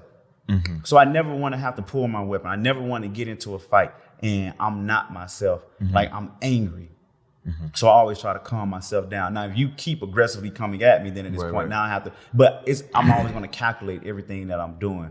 So, you know, when I say calculate everything I'm doing, so if I'm angry and mad, I will pull my weapon, I might shoot you. But if you're aggressively doing something to me, what I might do is, and we're like fighting and stuff, I might end up accidentally showing my weapon, and then you grab for it. And then I can do what I've been wanting to do to you from the get-go. So I'm saying, but that's certain things that you're like, you know, when you train so much that you're able to do and stuff like that. It's all about, you know what I'm saying, like what happens in that moment. But if I'm mad, I'm not thinking about it. All I'm trying to do is just hurt you. It's all about emotional intelligence. Yeah, and I'm a very chill guy. Like, yeah, me too, bro. And like I got too much to lose. I think the people that do react off of emotion, they don't have much to lose, or they don't care much, because I would think shit is gonna flash in my head. You know what? I don't want to risk my life for going to beat this man up or shooting this man. He ain't touching me or nothing. Some people just, so for an example, right? This weekend I went to the club with like a couple people, and as we're getting in the black truck, it was like literally like 10 young niggas. They had to been like 18, 19, 20, 21. I'm afraid of those people. Man, that's what I'm afraid they ain't got nothing to lose. Yeah. They have nothing to lose. Shit, So they may have been 15. You don't know. Them young kids, and they all got guns. Yes. So listen, right? So I walk past, and they standing right here, and I got to walk right here to the black truck. So I'm letting everybody in the truck, and then I got a big booty girl behind me. I'm about to get in, but I was like, big booty girl. They saying, they chatting like, damn, Shawty got a bad ass. Woo, woo, woo. You know what I'm saying? So I said, no, let me get her in the car first. So that she get in the car, she was like, hey, you dropped something. And she was like, what? He's like, hey, you dropped your something. I was like, man, get in the car, man. And I looked at them niggas. I was like, bro, chill. I said, yeah. I smacked her in the ass. I was like, and I smacked on her ass, and they all just laughed and kind of, you know what I'm saying? But any other nigga would have been like, damn, bro, woo, woo. And then it would have been, it would have escalated really, really quick. So you gotta really, one, can't be prideful. Yeah. You ain't gotta prove yourself in front of these women. You just gotta learn how to handle the situation correctly. Yeah, because you could have, and you know, I tell people this sometimes too. It's been situations that I've de-escalated where I'm either made a joke or something funny that could have. Because think about it, if it's me and my girl and we're walking, and I've had this, it's me and my girl walking, and you know the worst thing is a group of niggas. A group of niggas. And I mean niggas. Like, yeah, niggas. You know, a group of niggas. And you know, a lot of times, like I'm be with like very pretty women. So, you know, they always, especially like a group of 2, 3, 4, 5 niggas, you know, and you with a pretty girl, they feel like I can say anything because I'm with my homeboys, and what are you going to do about it? Yeah. So they put us in like sometimes very awkward situations. Yeah. You know, so just walking in, and it's been situations like I've been, and it's a group of niggas, and like they say something, and like my girl, or, you know, any girl I'm with or anything, like, you know, they will sometimes like snap back and say some crazy shit, and then the niggas be like, yep. And you be like, yo, come the fuck on. And this is my biggest thing. And look, one time, I was with one of my homegirls, and she like to name drop, like she done fuck, like real talk, she could probably put together her own fucking football team, like literally 52, like, and win the Super Bowl with all the athletes she done fuck. Win the Super Bowl. Yeah, but and she's just shout a friend. out to Tom Brady. No, look, like, but she's just a friend of mine. So we're out at a bar. It's in Atlanta. We at Dugan's. I'm sitting right here. She's sitting right here. It's some other dudes. I forgot. It was like a championship game, and she knew it was when the Falcons was in the Super Bowl years ago. 2017. And then so she's yelling at the screen about one of the dudes. So these dudes over here, a bad play happened. They're sitting here yelling like, yeah, you know, this. And she literally leans over me and like, shut the fuck up. You don't know who. But that's how she name dropped like everywhere because she always name dropped. This is just like one of my homegirls, but she name dropped like if she's around girls, she always name drops. So you don't know who fucking know who. Shut the fuck up. So I look over. It's literally like 5 of these niggas, and 3 of them are like over 250 and like 6'5". And he's in my mind. I said, you know what? Okay. I said, if these niggas decide to goddamn act crazy, I'm like. Shit, hey, look, you gotta take care of this by your goddamn self, cause this is not gonna end well. So she yelling at him, and I'm literally just sitting here like, dawg, I don't know this one. You damn right. You better shut the fuck up talking. So, but in my mind, I'm just like, because I'm like, you're putting me in a very awkward situation. So I'm at a bar. I don't have like none of my gear. I don't have like my pistol on me. Like they check me, all this is gone, and I'm like, it's me. And it's 5 of you guys, and 3 of you I know for sure are over 6 feet and over 250, 300. And it's you, which you're not gonna do nothing. So it's gonna have to come down to me. So at this point, I'm like telling her like, yo, shut the fuck up. Like, yo, chill. Like, you don't, and I'm having to like curse her out because I'm like, now because the thing she was saying to them was disrespectful. You don't know them. We're in a bar at a game. You can tell them that they can't be happy that their team did. Right, so I'm like, you're in the wrong. Yes, I have your back as of if something was to happen, then I'm going to try to do my best to get you out of the situation and stop them and then take care of whatever this situation is going to be. But the number one thing I'm trying to do right now is trying to de-escalate. Because a lot of people, like you see me, like I'm 5'8", you know what I'm saying? Like, you know, I'm in pretty decent shape, but most people wouldn't expect for me to be able to cause the type of violence that I'm able to cause. Especially looking at the glasses. Especially looking at glasses. Especially nigga with the glasses on ain't doing shit. Because you know, a lot of women, they like to feel protected by their significant other. And any girl that ever goes shooting with me, they know that I'm very deadly. And they feel very protected because of like, you come to my house, you see all my gear. Like you see some of the videos of some of the things that I've done and some of the things that I can do, you know, at that point. But my number one thing in any situation is to never have to get to the point where I have to lay hands on somebody or if I have to shoot somebody, de-escalate is my number one thing. And that's just not me being a bitch. That's not me, you know, oh, he can't be a protector. Like I said, if you ever see me shoot, you know that I can do. Or if you ever see me fight or in close combat or anything like that, you know, like, you know that I know what I'm doing. So you want to feel very protected, but that don't mean that I want to do any of that stuff ever, because I don't ever want to do it. But I train 3 or 4 times a week to do it if I have to. It's more of a hobby, just a deadly hobby. All right, let's switch lanes real quick. Would you consider yourself a loner? Yes and no. I spend a lot of time on a day-to-day alone, but I love being around my friends. You know, I guess what they say, like I love being around people I care about. I love being around women that I care about. You know, so I'm not so much alone. I like being around people, but on the day-to-day, because I move around so much, I own so many different companies. Because you know, I own the cheese shop in Lenox. You know, I own the club Tiger. I own the non-emergency ambulance company. Then I have my mentorship, and I literally just had a meeting today. I'm building a coffee shop on 14th Street. As we currently, like it's a brand new coffee shop. So it's a franchise called Foxtail. The owner of Foxtail actually flew in here to come see the space and stuff. He has, it's 53 of them in all, 2 in Georgia, and all the other 51 are in Florida. So this is going to be the 3rd one actually in Georgia. So him and his team flew in and stuff. So a lot of my day-to-day, like I'm alone, but I like being around my friends and even being around women. You keep mentioning that. Yeah, I like being around women. Yeah, I like having fun. No, I mean, I asked you that because, you know, we had that conversation on live. It was talking about mental health and depression and stuff like that. And you was mentioning, I just figured you was alone. I know you have a lot of friends, but like with me, I'm a popular loner. Yeah. You know, I love people, but then again, I love being by myself as well. Like I love, let's just say, I love being by myself 55%, and then I love people the other 45%.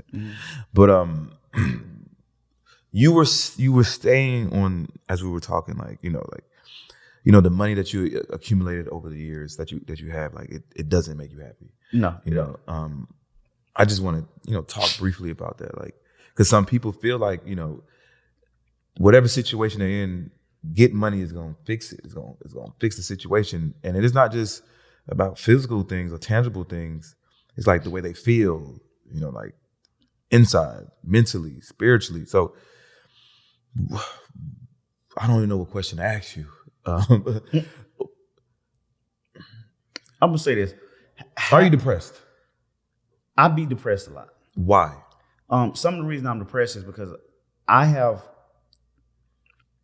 So like I'm a multimillionaire. Like legit, I own a lot of companies. I do a lot of things. And I'm not materialistic, but I think that material things are going to. I feel like materialistic things make me happier, but they only make me happier in the moment. So, and I'm starting to understand that more. So like every time, like I said, I got 3 Lamborghinis. Every time I buy a new Lamborghini, I've had multiple before, but every time I buy a new Lamborghini, like, you know, I am happy in that moment. But after I get done buying it, then it's like, okay, I need to buy something else to make me feel to feel that empty void. And now I understand that it like life to me is more than just having all this stuff, making all this money, like looking at my bank account and seeing like all those zeros behind all the money that you know I've earned, that I've worked very hard for. So, and I think that's a lot of people's problem. A lot of people's problem is, you know, I think that we are taught that somebody else's dream is going to make us happy instead of doing what really actually make us happy. You know, so when I say that, when we're younger, our parents taught us, and I think like we're probably the last generation to happen, but our parents taught us to be happy, you need to get married, you need to have kids, you need to have a white picket fence, a dog, and what is it, like a red door? You know, and go to school, go to college, graduate, get a 9-to-5 job, get a 401k. Like that, to our parents, that was what happiness was. And that was instilled into us. But in our world, we don't have to do it anymore. You got YouTubers that are making millions of dollars off of just being funny. You know, in the world we live in today, that's just not the truth anymore. But still, yet in fact, I think that our friends, the culture that we have, tell us the more money that we make, the happier that we're going to be. And I'm just one of those people, and I think a lot of people are depressed. I think a lot of people feel this type of way, but they'll just never say it. And, you know, I've talked on like a lot of different podcasts. I've talked on like a lot of different stages. And I just tell people who I am. I don't try to hide it. A lot of people that will sit right here where I'm sitting and they own the type of companies that I have and they do the type of things that I have. They try to make themselves seem like they're bigger than life, like they're perfect. I'm nowhere close to perfect. You know, I got a lot of deficiencies. You know, I do a lot of things even still to this day that sometimes I even look back at it and be like, ugh, I can't believe I did that. You know, but one of the things that I can say is a lot of people, and I got friends that think they're perfect, think this shit don't stink. I know a lot of girls that's like that too.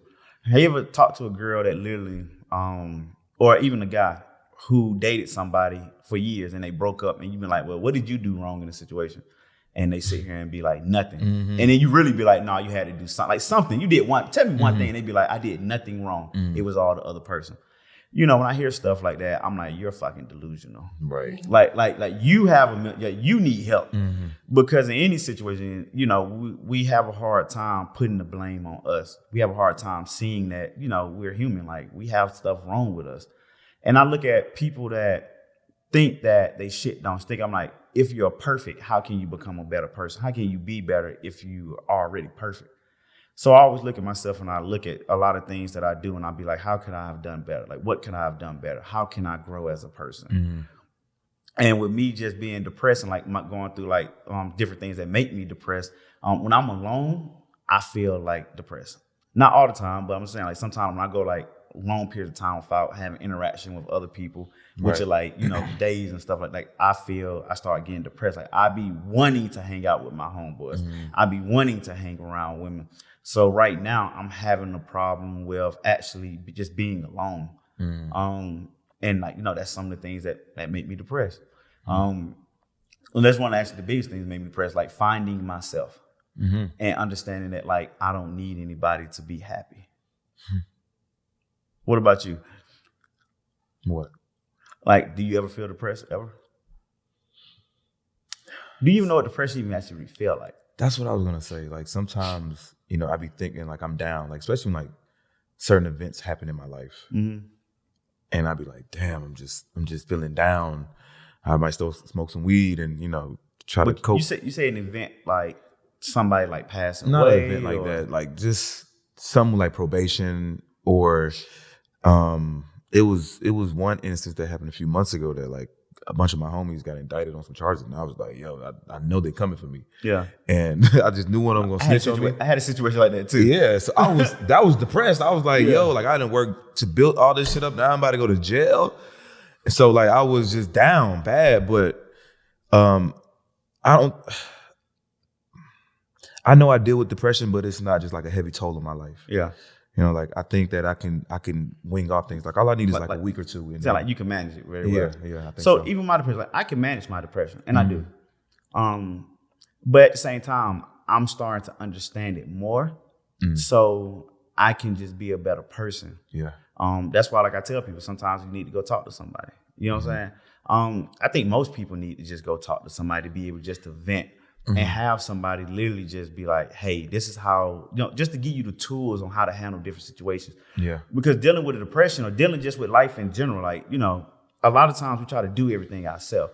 Sometimes it's okay to be vulnerable. And as being Black, especially Black men, we don't know how to be vulnerable. We always have to be hard. We always have to be, everything that everybody tells us that we have to be. Us being vulnerable is us being a bitch. Crying. I mean, that's what happened. Like, Emotional. we get emotional. Oh, even remember when we did the live? And I was just telling people like, yeah, I be depressed like sometime. And then like somebody ended up coming in like, oh, he's gonna cry when he get off live. Right. And in my mind, I'm literally sitting there saying, we're talking about depression. Mm-hmm. I'm telling you that I feel depressed sometime, and your comment is, oh, when you get off this live, you're gonna go cry. I'm like, that, like, people are just so hurtful and so harmful that they don't even understand. Like, did I get off line and cry? Fuck no. Like, I'm a very strong person. So a lot of this stuff, it don't faze me at all. But I'm just sitting here thinking, like, the culture that we're in, like, we always have to be this strong guy. And I'm just like, when did this ever happen? Like, we can't talk about anything. We can't be vulnerable. Because if we do, just like a lot, like most people, some people said like some other things that I'm sitting here just like, why are you guys just so, like, we're literally talking about mental health. I'm telling you that I have my problems, and you guys are just bashing me, right, saying like all these hurtful things that, I mean, I end up laughing at them because I called you afterwards and I laughed, but I'm just like who the fuck do these people think that they are to sit here and bash somebody like me that's saying, hey, I have problems that I need help with. And the first thing you're doing is just jumping down my throat. And that just let me know, like, the society we live in is just a fucked up society. Like men can't go through shit. Like men can't go through shit. Like we always have to be hard. And then I looked at some of the comments because I think like you asked me something about it, and I'm like, oh yeah, I got this cars, I got this and this. And then people, it was so funny because some people, they was like, it sounded like he just keeps saying everything that he has. I'm like, well, the question was, what was I doing and what did I have? And I'm like, but having that's what people don't tell you, having so much. A lot of people are always going to jump down your throat about showing you anything. It can be, I've been times where I pulled up in my Lamborghini and literally just got out, and I've had somebody be like, oh, you think you own the world? I'm like, what? I'm like, what the fuck are you talking about? Oh, you drive, like, that car you brought, you could have done this and this. Like, that car don't make. Literally got into like a damn near hole. I'm like, where's this? I don't even fucking know you. I literally just pulled up and got out my car. Like, I don't know what you're talking about. I'm just trying to go in fucking Target. You know what I'm saying? And like, we got into this whole thing, and I'm just like, am I bad for buying this like $400,000 car? Like, yeah, it costs a lot, but this is what, like, I like this. They can't afford it. I was in prison. How long did you do in prison? In actual prison, 2 years, and then I did like another year and a half warehouse. It was still prison, but that was free. Yeah. But I never. Well, let me start off with this story. I guess it would be people I meet that would be like, I would talk to them for like, we would like in the same dorm, we would chop it up sometimes. Never seen them down or nothing, and I would ask them like, yo, how much time you got? Oh, I got 20 years. Shit. I'm like, how the fuck are you doing this time, nigga? How long has he already done? Do you remember? Well, this one particular guy, he was already in like 9 years. Okay. And I'm like, how the fuck are y'all not just sad and fucking, how y'all just living? Like, bro, we gotta do this time. And what I realized was like we always going through the same shit. We always fucked up in the head, but we have to like just mask it, you know, and just kind of just like we can't talk about it like amongst men. Like, bro, I'm fucked up, man. Like, dog, I think I got the 20 years. I got 7 more years left. I got a bunch of shit going on outside. Like, we wasn't doing that inside. Like, we would talk about it, but we wouldn't really like say or speak on our mental state. Like guys that had 20. I met a guy that had 11 life sentences, bro. I rode the prison bus with him, and you could never tell, bro. It was just cool. He was telling jokes. But you know where some of that come from, though, don't you? Where? So it's almost like this. I think like the longest I've ever did, like in jail, because I was that bad, was like I think 6 months. After like a month and a half of me being in there, like you literally just we human, we adapt to anything around us. So being in jail, after you've been in jail or prison for a couple of months, that becomes your reality. Mm-hmm. Anything else, that's something like if I take you right now and take you to Japan and just drop you off in Okinawa, like, you know, after a month, that's gonna become your reality. Like you're gonna adapt to the situation. Mm-hmm. So being in prison or jail, you just adapt to the situation that you're in. And like I said, that first couple of months, you know, it's hard. But after so long, then you accept your reality. Then it just becomes okay. Accept your reality. Like, I'm here. Like this is what I'm. You know, this is what we're doing. Mm-hmm. So everything else kind of just the outside world. That's why when people get out of prison after doing so long, they have a hard time with the outside world because they don't know it anymore because they've adapted to being in prison and jail for so long. Mm-hmm. Or people that, you know, are in the army and, you know, they go away for a year and they come back and they manage it, they PTSD because they have adapted to a situation that they don't have to, the situation they don't have to go through anymore. Mm-hmm. So that's what a lot of it come on. After 9 years, you just adapted to being in jail. Them niggas still depressed though. Hell, still depressed. Do you ever feel like you'll get to a point in your life where like you're just fully happy? Yeah. I mean, it's times where so it's a couple of times in my life where I'm the most happy. I'm the most happy when I'm helping people that cannot help themselves, as of like through my company. Like when I'm with children, because, you know, like during Christmas and stuff, like, you know, my company actually goes out to some of my patient houses to drop off presents, different things like that. I have different charity events where like I have my patients and stuff come and we do like some special things like Halloween parties and different things like that. I'm like the happiest like when I'm around like kids. Just like the other day, what was it, Saturday? We was going to Vanity. We took out 15 exotic cars, Lamborghinis, McLarens, some everything. I posted it.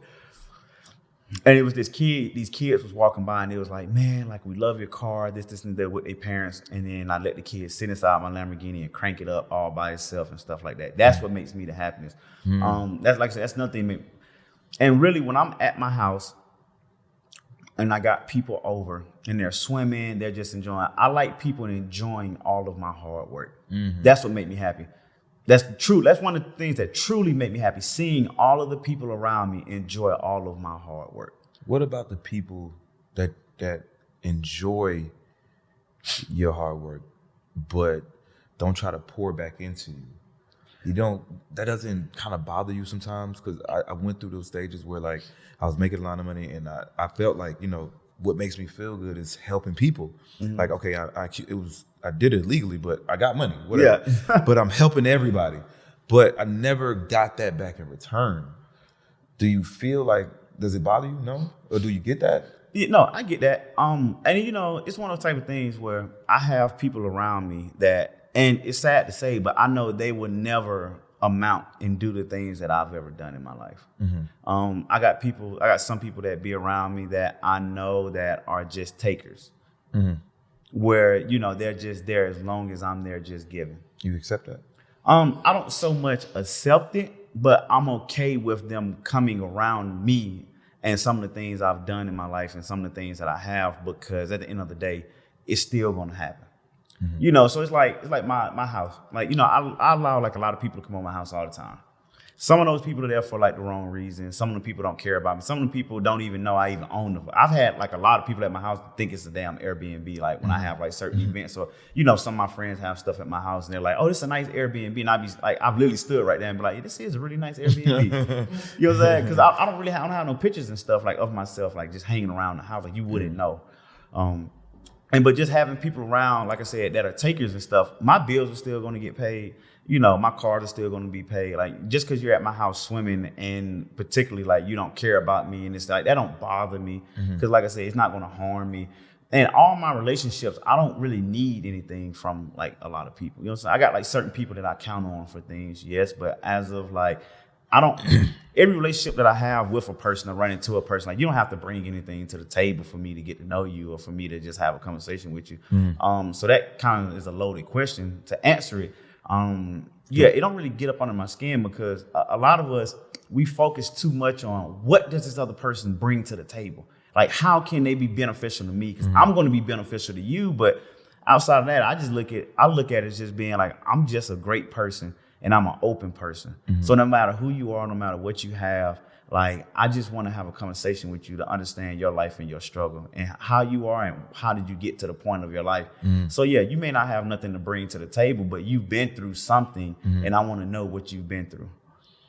You don't care about receiving love? I mean, I receive love. I receive love from my friends. I receive love from my family. And, it's true and it's honest. Like, my friend group that I have now, it's a great friend group. And I receive like a lot of love from them. I receive a lot, like my mom loves, she blow me up all the time. Do I answer? Most of the time, no, and I need to start answering and stuff. So I come from like my dad, like literally the other day on Father's Day, I was at my dad's house. My dad literally came up to my car. I let him drive my lamb truck. And when I was leaving out, he came up to my car and he was like, Jonathan, I just want to tell you, son, I felt some type of way that lately, you haven't really came by to come check up on me. I haven't really heard from you. I really haven't seen you. And I was very bothered by it.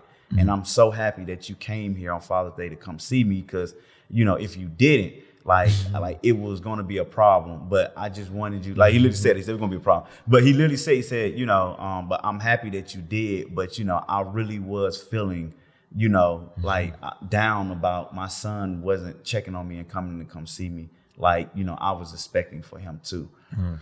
But I come from, like I said, that's why emotionally, like, I can, like I tell my homeboys, I love them all the time. Just not when certain things happen. I'm more like emotionally connected, because like my dad, like, he would say stuff like that, which he's instilled that into me to be able to handle those emotions and not take them the wrong way. Yeah, so that's how that goes. So definitely how that goes. Bro, you're such a giving person, bro. Like, sometimes it's a little scary. I be like, when we just met, you like, hey, bro, anything you need, bro. If you need to use my house, you need to use my club, bro, anything, bro. Yo, use me. I'm like, damn, Gooch is too, like, I don't want to use him. Like, dog, all right, I want to be your friend, because I don't want to, like, my thing is, I don't want, like, people to give me stuff and then, like, I can't show no love back. Yeah. You know what I'm saying? Like, I hate to be one-sided. Like, I always want to, like, not even just give, but, like, be of service to anyone, or, like, bro, be an ear, whatever. Just being, like, having my energy around, whatever it is. It's a lot of stories like that about me. Well, it's like, so, even, Neo Davis? Yeah.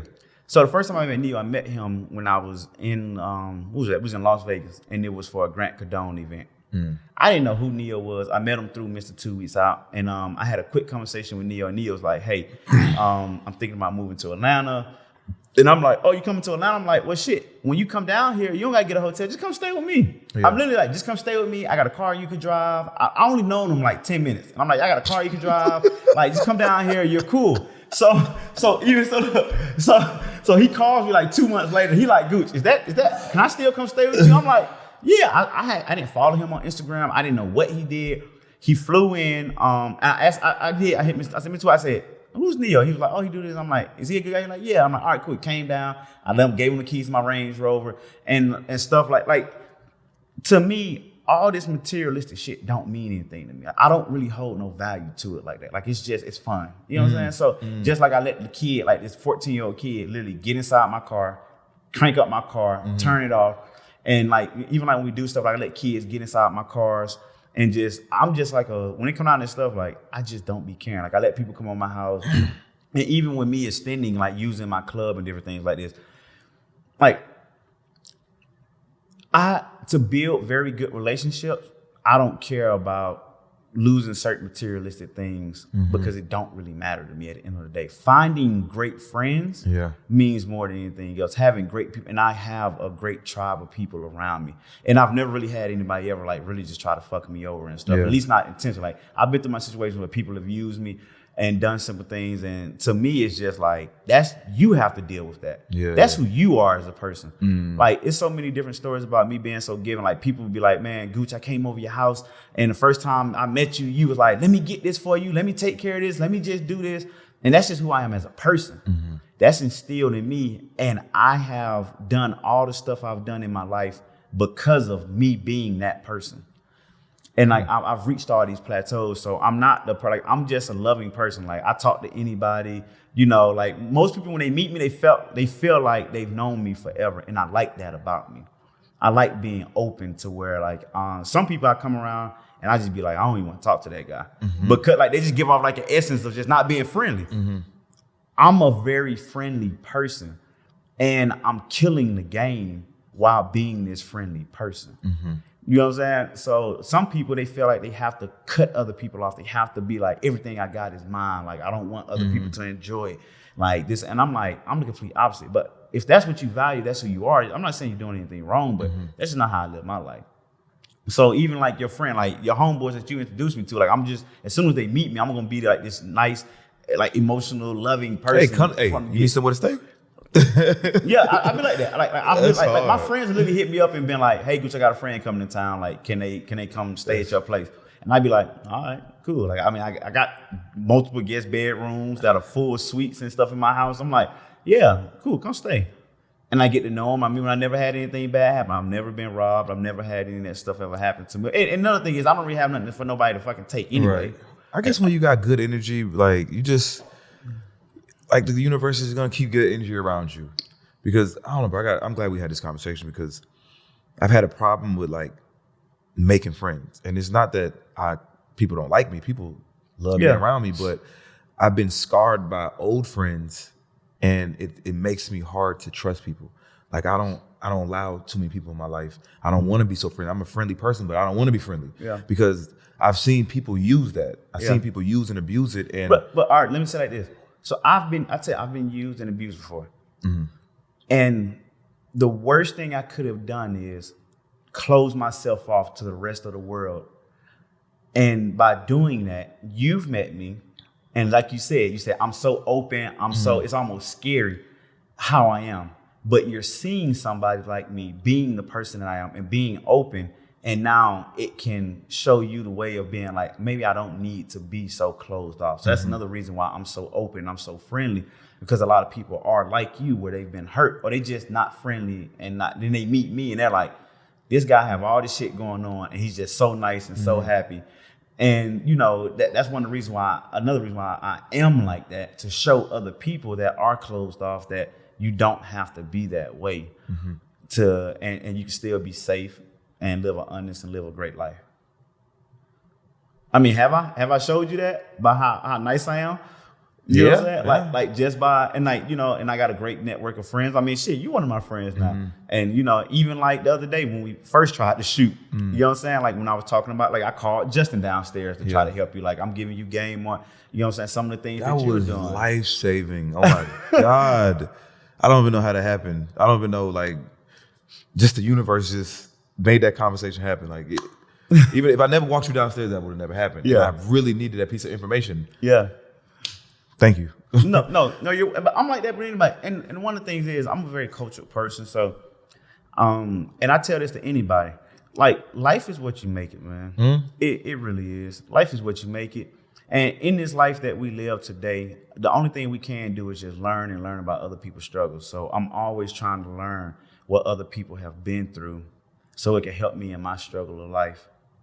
And when I say that, just like the other day, like I watched a damn show, some drag queen show. Like I watched a damn drag queen show, but I didn't watch it in a sense of, you know, like that's something that I can relate to. I watched it because I actually watched men who dress up as women and have to go tell their families and kids and their loved ones and their friends, like, I'm coming out as being this guy that want to dress up as women. So a lot of the show was focused a lot on their struggles of being that. Because I'm like, you know how strong of a person you have to be to come out and tell your wife and kids, like, hey, I'm not gay, but I want to dress up as a woman and get on stage and dance and stuff like this.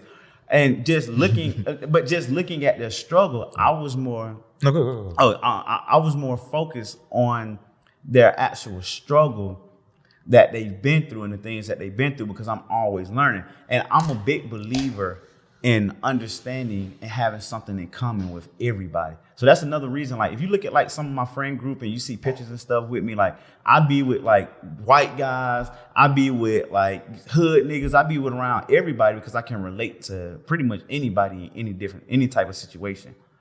And that's got me actually through, you know, a lot of stuff I've been through just in life in general, being able to have something in common, because that's the only way that I think that you are able to, you know, become a better person, is by having things in common with people that you essentially wouldn't normally have stuff in common with.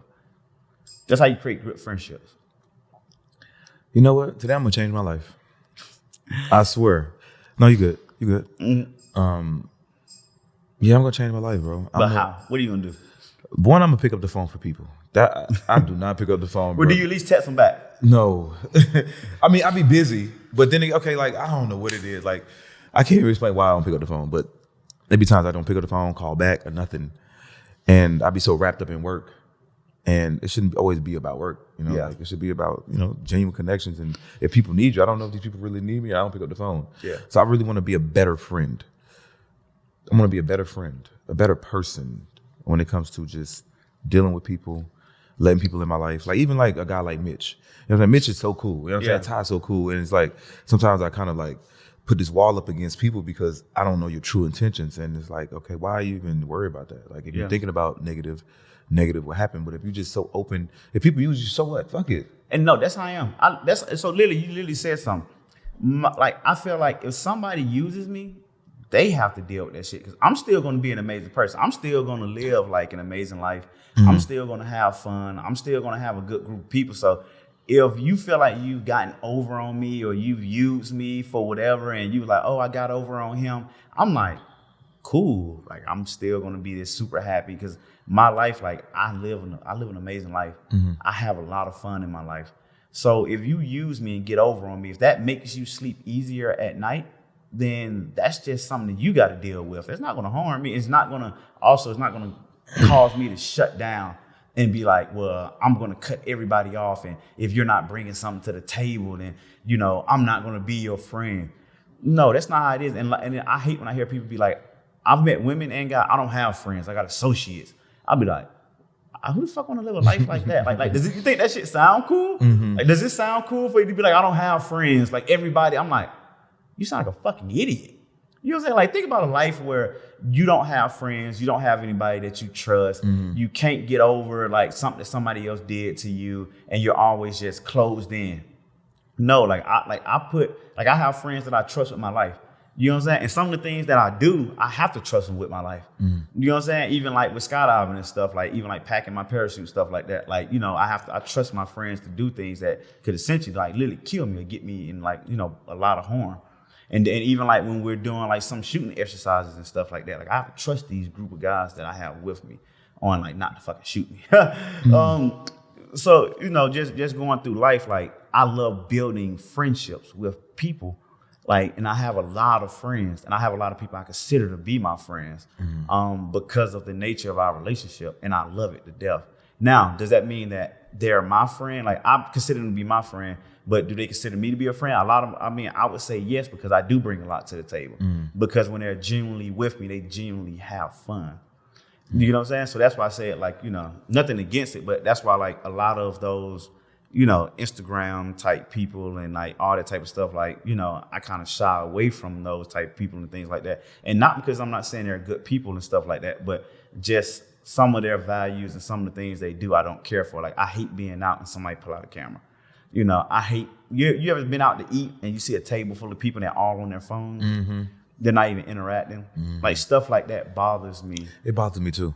And I be the one at the table like, man, fuck this. I'm about to make this shit lit or something. Yeah. You know what I'm saying? And then like I said, and like I said, and it's not even all of them. Like I got like a couple of girls and stuff that like are like very famous and stuff like that be like that, and they're amazing people. You know what I'm saying? But I just, like you said earlier, you asked me, like I particularly try not to date those type of women because we just don't hold a lot of things together. And I've met some of them that actually, you know, that have a lot of things in common with me and stuff like this. So I'm not even saying all of them, but it's just like that whole facade of that. And then even coming down to with it, I'm just not the person that typically walk in the room that most women look at and be like, I want to suck his dick. Let's get into that because you said you don't like getting your dick sucked, man. Yeah, I don't come from getting my dick sucked. I just never liked it. Like it's just something I just don't like. I just don't like getting my dick sucked. You just get pussy. Yeah, like I like fucking. Like that's my thing. Like if a girl want to go down there and do it, like I'm not gonna say no, but right. No, I don't know. Stop, no. Yeah, but just give me pussy. Yeah, but you know, but I'm not gonna, you know, particularly be like, hey, suck my dick. What is it that you don't like about it? I don't fucking know. It's just like I just don't like. I'm not gonna say I don't like it, You don't care for it. but I can go without it and be cool. I'm totally opposite. Got to have it. Yeah, but and you know the thing about head is this what killed me. I've always wondered. Like I ask women this sometimes.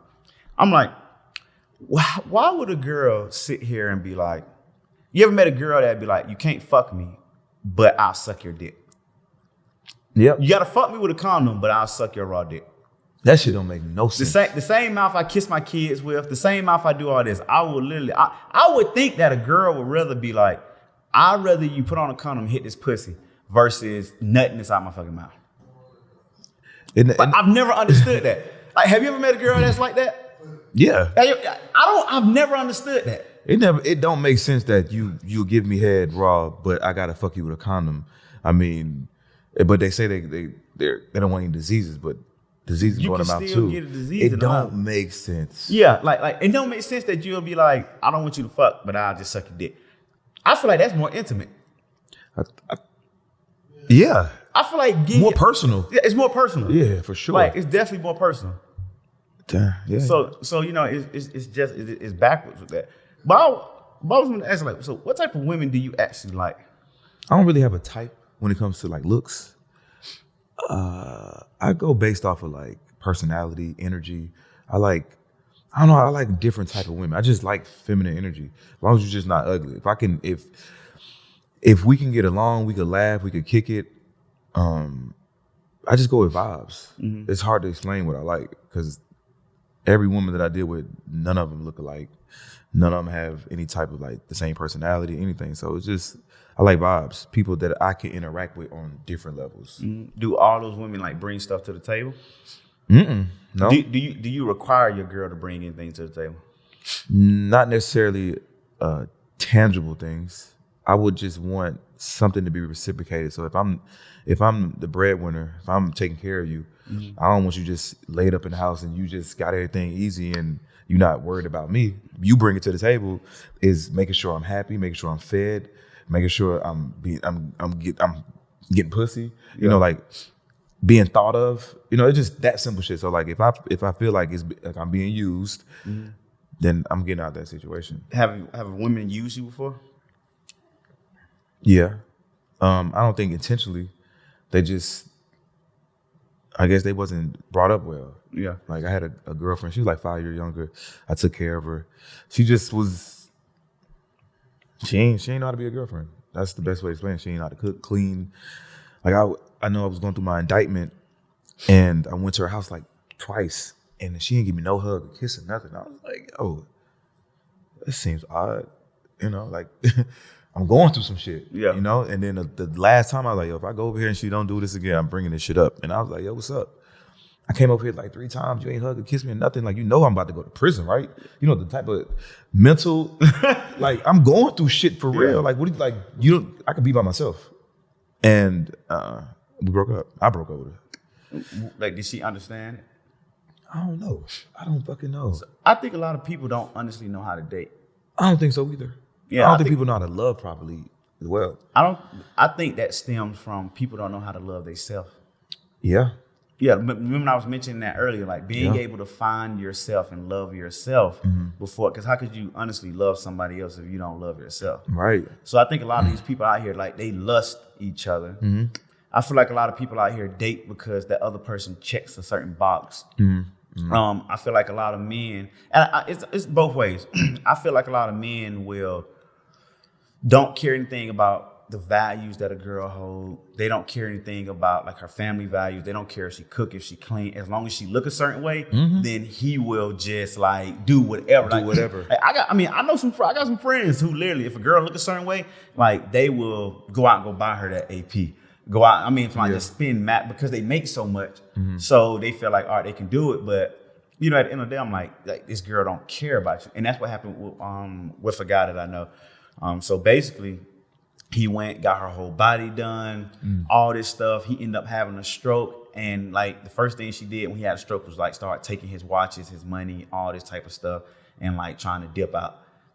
So it comes down to being, I don't think like, she really understood, like, look, she was only there for the financial. And then it goes the other way. A lot of women, they only be there for the financial. Like they could care less about loving a guy. And I've seen women do this before too. I've seen where women have came over my house and they brought dudes and they'll be like, oh, yeah, he's rich, so don't worry about him. Like they would like, so if the dude is ugly or don't fit like the type of guy that she should be with, like physically, the first thing she say is, he rich. And that instantly give them a pass. It's like, I'm pretty sure some women probably said that around me, said that about me when I was a kid. So I understand, and I'm a realist.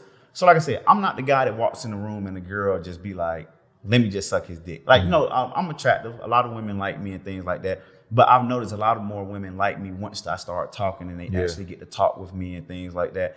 And then I know my financial has to play a big part in that. And even being financial, I just tell it like this. Some guys have it, some guys don't. But if you do have it as of like financially, it just make it easier. Way easier. So if it's a girl, let's say like it's a very, very pretty girl, you know what I'm saying?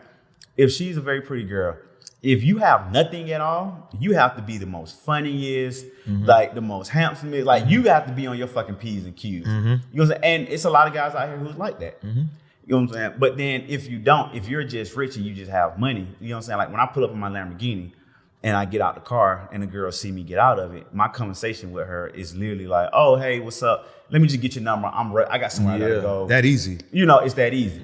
But if she don't see me get out the car, then it's like I actually might have to actually really like try oh, hey, how you doing? Actually talk to her and like figure out what she has going on and stuff. Just like when I meet women like at my at the grilled cheese spot, at my restaurant in Lenox. Once they find out that I own it, it's like a lot easier. Right. You know what I'm saying? Right. Or like if I'm sitting down, I'm doing something on my laptop and I might speak with them about like, oh, you like the food and stuff like that. And they'll be like, oh yeah, I love the food, blah, like this. And then I get up and walk behind the fucking counter and then grab something and come back. Then it's like, oh, you're the owner? I'm like, yeah, I'm the owner. And it's like, oh, and I'm like, oh yeah, let me get your number. And it's like, everything is like instant from that point. More of the story, guys, get your shit together. Get your shit together. Make the shit easier. No, it do. I mean, that's the thing. So that's almost like an athlete. I got homeboys who are athletes, and I've seen them like at my house. They'll come on my house, it'll be like a party. And you know what I'm saying?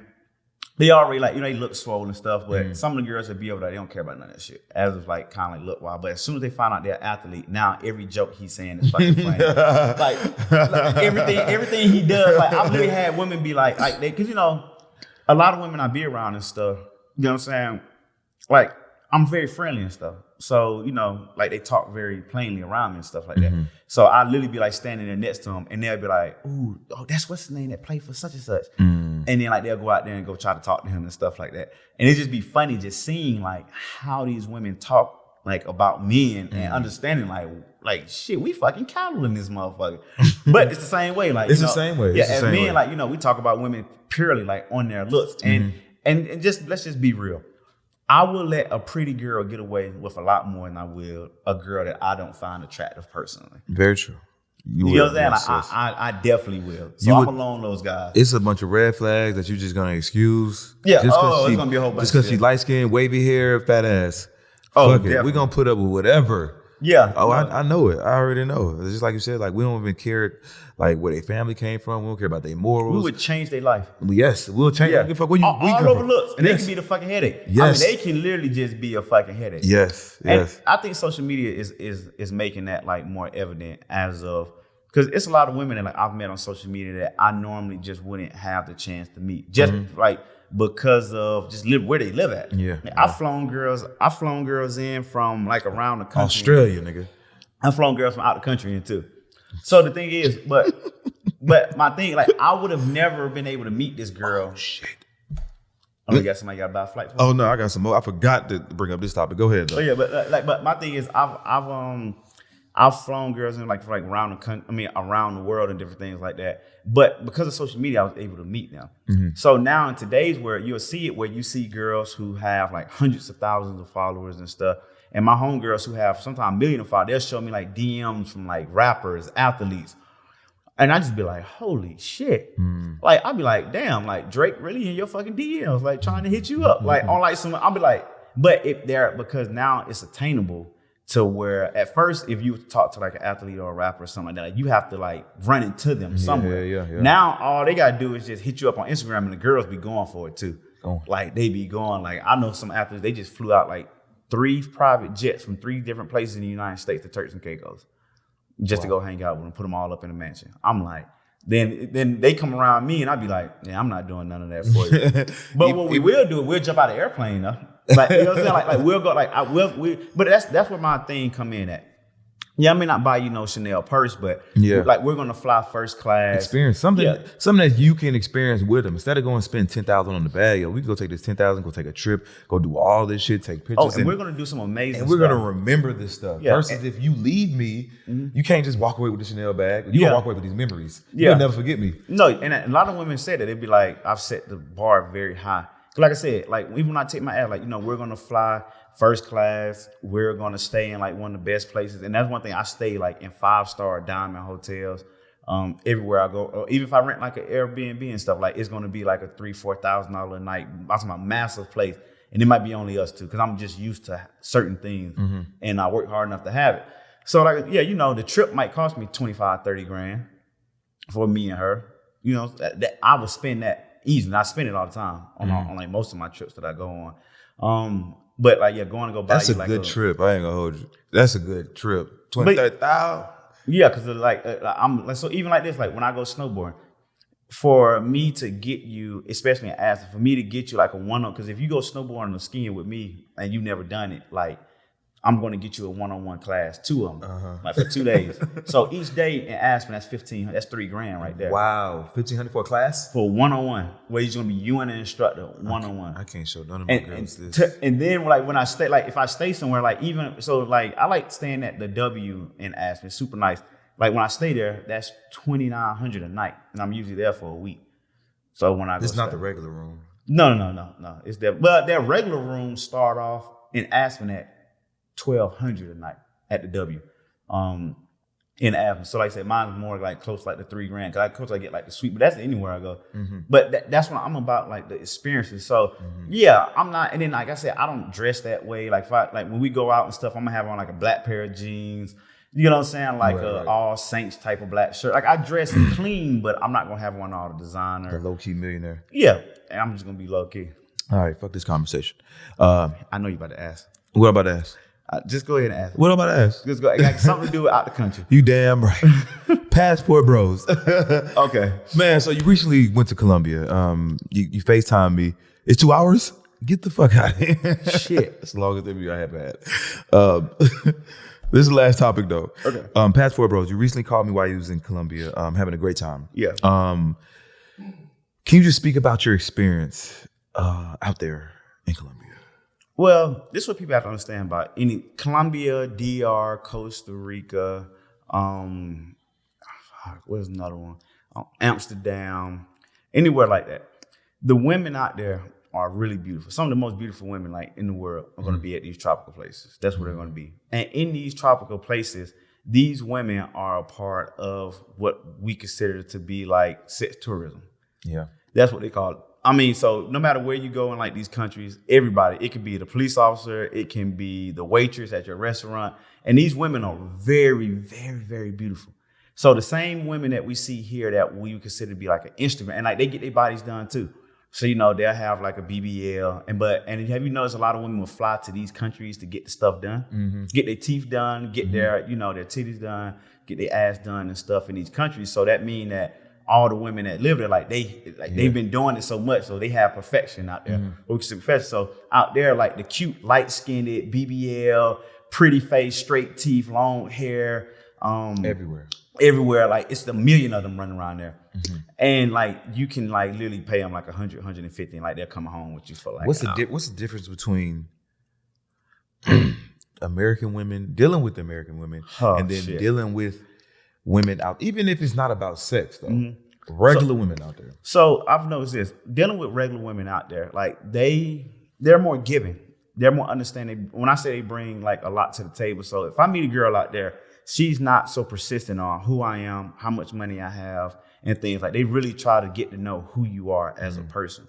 Where over here in America, as soon as you meet a girl, I've had women I've literally met and they was like, oh, what's your Instagram? Because they wanted to see who I was and what I had before like they put me in the category as of, oh, he's just a rich nigga or whatever. Like they want to know what I have going on. Versus getting to know who I am out there. Like when I meet women out there, like they're literally trying to understand who I am and what I have going on. Even just asking like about my family. Like, you know what I'm saying?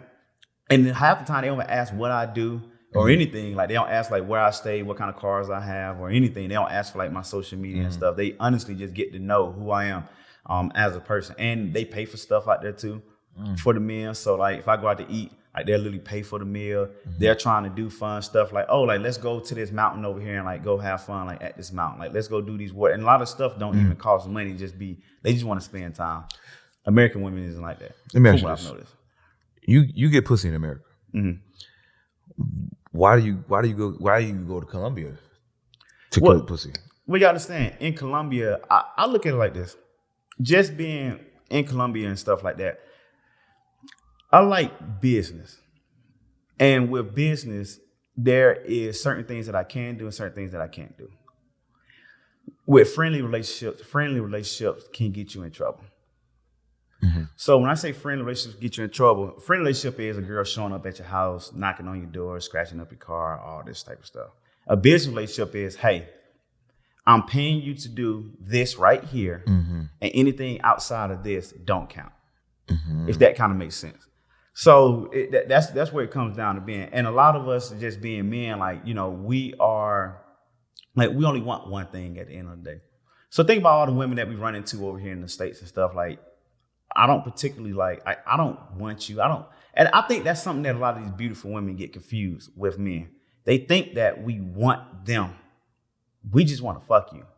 Like, yeah, you got hundreds of thousands of followers. You got niggas putting you on private jets. You got all this other shit going on. But I don't care. I don't want you. I just want to fuck you. Like, I don't care about you. And I think they get confused of thinking men lusting for them is men wanting them as a person, when that's just not the reality of it. You get what I'm saying? So with them, like, there's no confusion about it. You know what I'm saying? So that's where it's so much easier out there because it's just fun. You know what I'm saying? They understand, like, hey, you just coming out here just to come have sex, come fuck, and then go home. Like, there's no mental attachment. And then over here, you know how much money you'll spend, like, trying to wine and dine like a Instagram model influencer? Nigga, like, sometimes I go out to eat. I go out to eat with one. Let me go to goddamn Capitol Grill. She ordering fucking shit that I've never even heard of. Let me get this. Let me get that. Oh, can I get a bottle of? Bro, I had a girl order a bottle of Moet one time on me. It was just me and her. And I'm like, I don't smoke and I don't drink. So I don't smoke weed. I don't drink alcohol. And like, I'm like, why are you like ordering a whole? Like, why you just don't get it? Like, it don't make no fuck. Bottles like $200-$300. But me being a man, I'm like, I wanted to be like, bitch, you no. But then I was like, this bitch is so bad. I was like, oh yeah. Listen, I'm gonna get the pussy at the end of the night. Hey, whatever's gonna cost me, bro. I didn't even get to hit the pussy.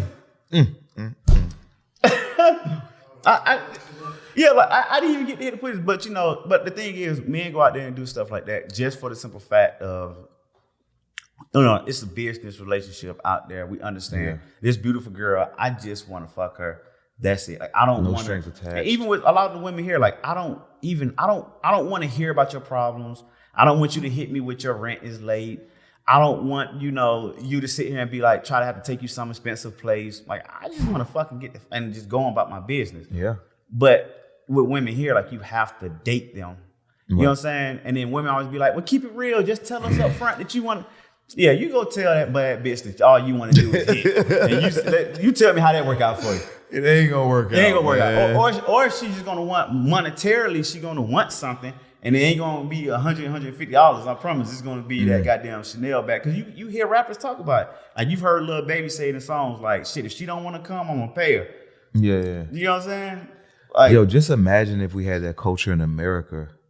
Oh, man, life would be like, I don't know, black women, they would be like pissed. What would they do if we could just get pussy just like that just for $100? We wouldn't go through half of the shit. We wouldn't even deal with none of this stuff. No, we wouldn't deal with none of it. I mean, like, and even like some of the girls out there, like I've hung out with them and stuff, and like they just be like, they're just so nice and just so happy. They just want to just get, and then everything like they just anything you want, like they're there to do without no question asked. Like I've met women here, and I've been like, well, what do you do for a guy that you're trying to date? Like, do you fold clothes? Do you do that? I've had women literally be like, no, I don't do none of that. That's wifey shit.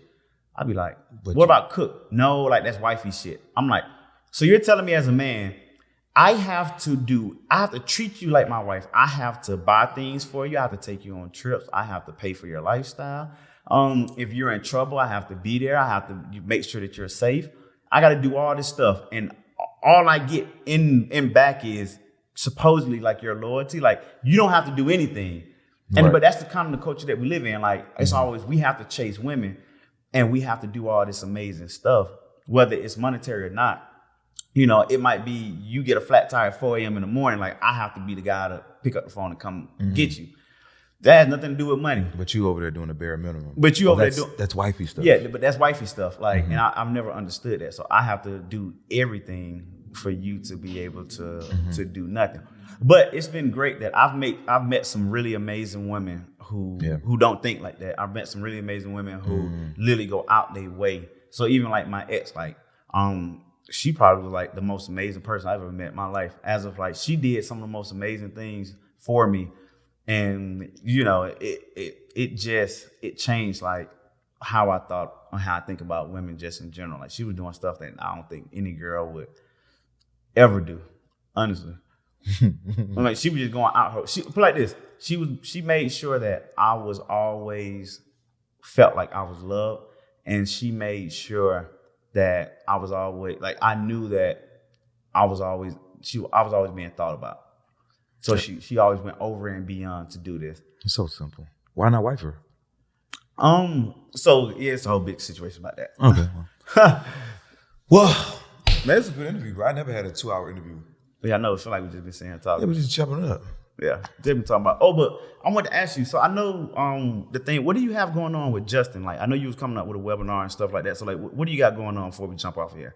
I'm starting this community for men and women, just people in general, just trying to help them level up in life. I'm teaching them my ways of how I got to where I got to, and I'm putting them onto like my network. I just want to help people. Like, it ain't really about the money. It's just a lot of people that they want this information, and I can easily teach it. So it's Rich and Unemployed University. Justin, he basically is helping me with my webinar because I don't know how to sell to people. And I don't really want to be an expert at selling to people. I just want people to join, but you got to trick people sometimes. It's psychology, so you got to get people to get into your program or whatever. So if that's what it takes to help someone, then I got to do what I got to do. A lot of people don't want to help themselves. No. A lot of people go off of, they see what other people have, they see shiny stuff, and they're like, oh, I want the shiny stuff, but they don't know how to get it. Don't know how I did it. Don't know how much work I put in. They don't know how much work, but that's why we give them the shortcut. Yeah.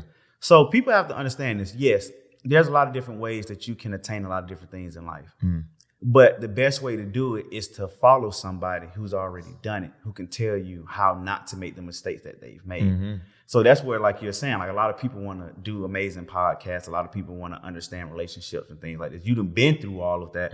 So why not pay somebody for their time? And people are like, well, why you have to pay for the time and stuff? No, you have to pay somebody for their time. Yes. Because we have our own lives. We have different things that we're doing. So you're paying me for my knowledge of what I've been through. And it's the same thing like schooling. Think about it. When you go to college, you read books that other people have written from their knowledge of going out and doing it. You're literally doing the same thing. Same shit. So for what you're doing, like I said, congratulations on being able to do that, because that's going to change a lot of people's lives and going to give them a shortcut. Not saying that they wouldn't have reached that plateau, but just saying they're going to do it way quicker because they have somebody who's been through it. And like I said, they're going to have somebody who care about their students. And then Justin is an amazing person, so he's going to make sure that you're on point. So like I said, just make sure that you stay at it. You know what I'm saying? Make sure that every person that come your way, that they have their own things going on.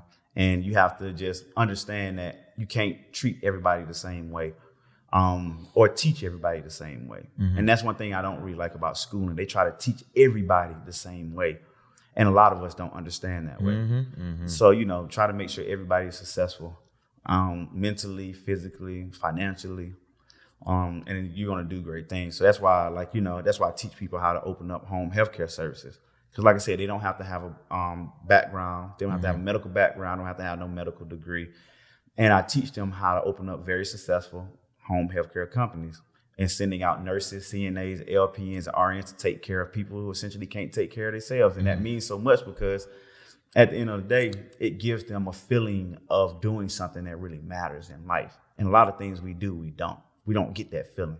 So that's why I help so many people open up these companies around the country. So, just congratulations to what you do. Just stay at it. And the best feeling in the world is changing somebody's life. It definitely is. I've changed people's lives before. But now you're going to streamline it. Right. But now you're going to have it streamlined. Right. And it's going to be impactful too. Like, I'm not going to steer nobody down the wrong path. I really want to help people, bro. And this life could be so simple. Like, it ain't got to be like the hardest thing. Like, people overthink things. Yeah. And sometimes people don't try hard enough. Sometimes people need some motivation, need confidence. No, they do. So a lot of people, what I've come to find out is, it's easy for me to get out, because one of the questions that I hear, one of the questions I hear all the time is when I get out, like one of my Lamborghinis or one of my cars, they're like, what do you do for a living? And when I tell them I'm in healthcare, or I tell them like I own a club, or I own a cheese spot, or a coffee shop, and anything like this, then in their mind, they wrap around like, I'm right here in front of you. I see that you're a young black guy. I can do it too. And that means a lot. So us just being young black gentlemen that's actually on our shit, we have to show the way. It's almost like, you know what I'm saying, like seeing a rapper or something like with the big chain and like with all the jewelry and stuff on. It's like people have to see it. So people, like, they see my mansion, you know what I'm saying? They see the cars, they see the trips, they see different things I talk about and different things I'm able to do. And then they're like, okay, I can do what they do. Because being an athlete, that's something you have to start when you're younger. You know what I'm saying? Yeah, you might be able to make it in rapping, but shit, half of us can't even hold a damn tune. So, it's like, what else can I do? Is be an entrepreneur. But being an entrepreneur means so much because, a lot of people, when they look at entrepreneurship, I look at it like this. Have you ever heard it takes a tribe to raise a child? Or it takes a village to raise a child? Yeah. I look at it takes a village to raise an entrepreneur. Because it takes so much to go into entrepreneurship of doing this. So when you follow behind people like us, we can give you basically the gift of life. Because no matter what we do, no matter who you talk to, you can either breathe life or death into anybody with your words. I always choose breathing life, and I breathe life into all my mentees and stuff because I'm pushing them. I'm like, look at me, I've done it. I've been through the hardship, and I'm giving you the easy way to do it. But most of humanity is like kids. We have to see it to believe it. Do you know what I'm saying? So it's like I'm showing you that like I've done it. Look at it. I'm showing you the numbers. So that's what we have to do. So that's why, like, a lot of times, like, you know, we have to show off the cribs and the cars and all this stuff, because it's like, would you believe me if I sit here and be like, that's why a lot of people don't believe I'm multimillionaire once I get out my car and they just meet me out. Once I start talking and I say certain things, they'll be like, you be where you do what, but just in general, like, you know, you have to show them it for them to really understand and believe it. And that's just, let me know, that's just the way how it is. So you're gonna get used to it. One important thing you just said: take a tribe, a village for an entrepreneur. And that is so true. I mean, like I learned podcasting from David Shands. Oh, amazing guy. But from the other people that I've met, and you know, things people show me to implement, like you and Justin, webinar, other people, offers, ebooks, courses. Like, it's so many things that I've learned from so many people. I'm gonna be like an ultimate entrepreneur. No, you are. We're gonna make sure you're not gonna fail. That's crazy. I'm so glad I did this, man. All right, man. Let's wrap this up, man. You got anything else for the people, brother?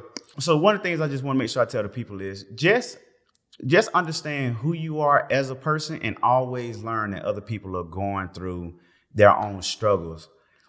And just understand that when people are going through their struggles and going through different things, that we have to honestly be kind to them. And you never know when somebody else is going through a struggle.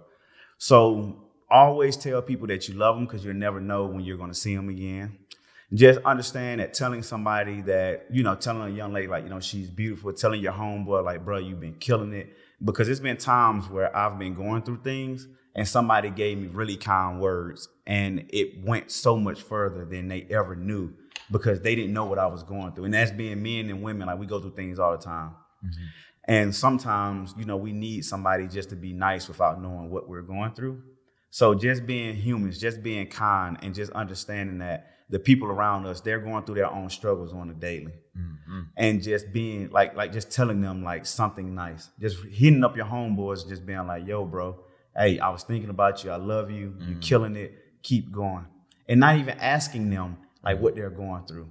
A lot of times we fall into that fact of trying to ask people like, you know, what you're going through, let's talk about it. Sometimes, you know, they don't want to talk about it. They're not even in a space to talk about it, but just reaching out to them and just being like, you know, I love you. I've been here for you. I've seen your growth. Just being nice. I think that's one of the biggest things I just want to tell people, because all the money, all the car, all that shit really don't matter. But just like how, you know, me and you are like, you know, I'm just a nice person to you. It goes so much further. I love that, bro. Be kind, be nice. Be kind, be nice. Be kind, be nice, bro. Be genuine.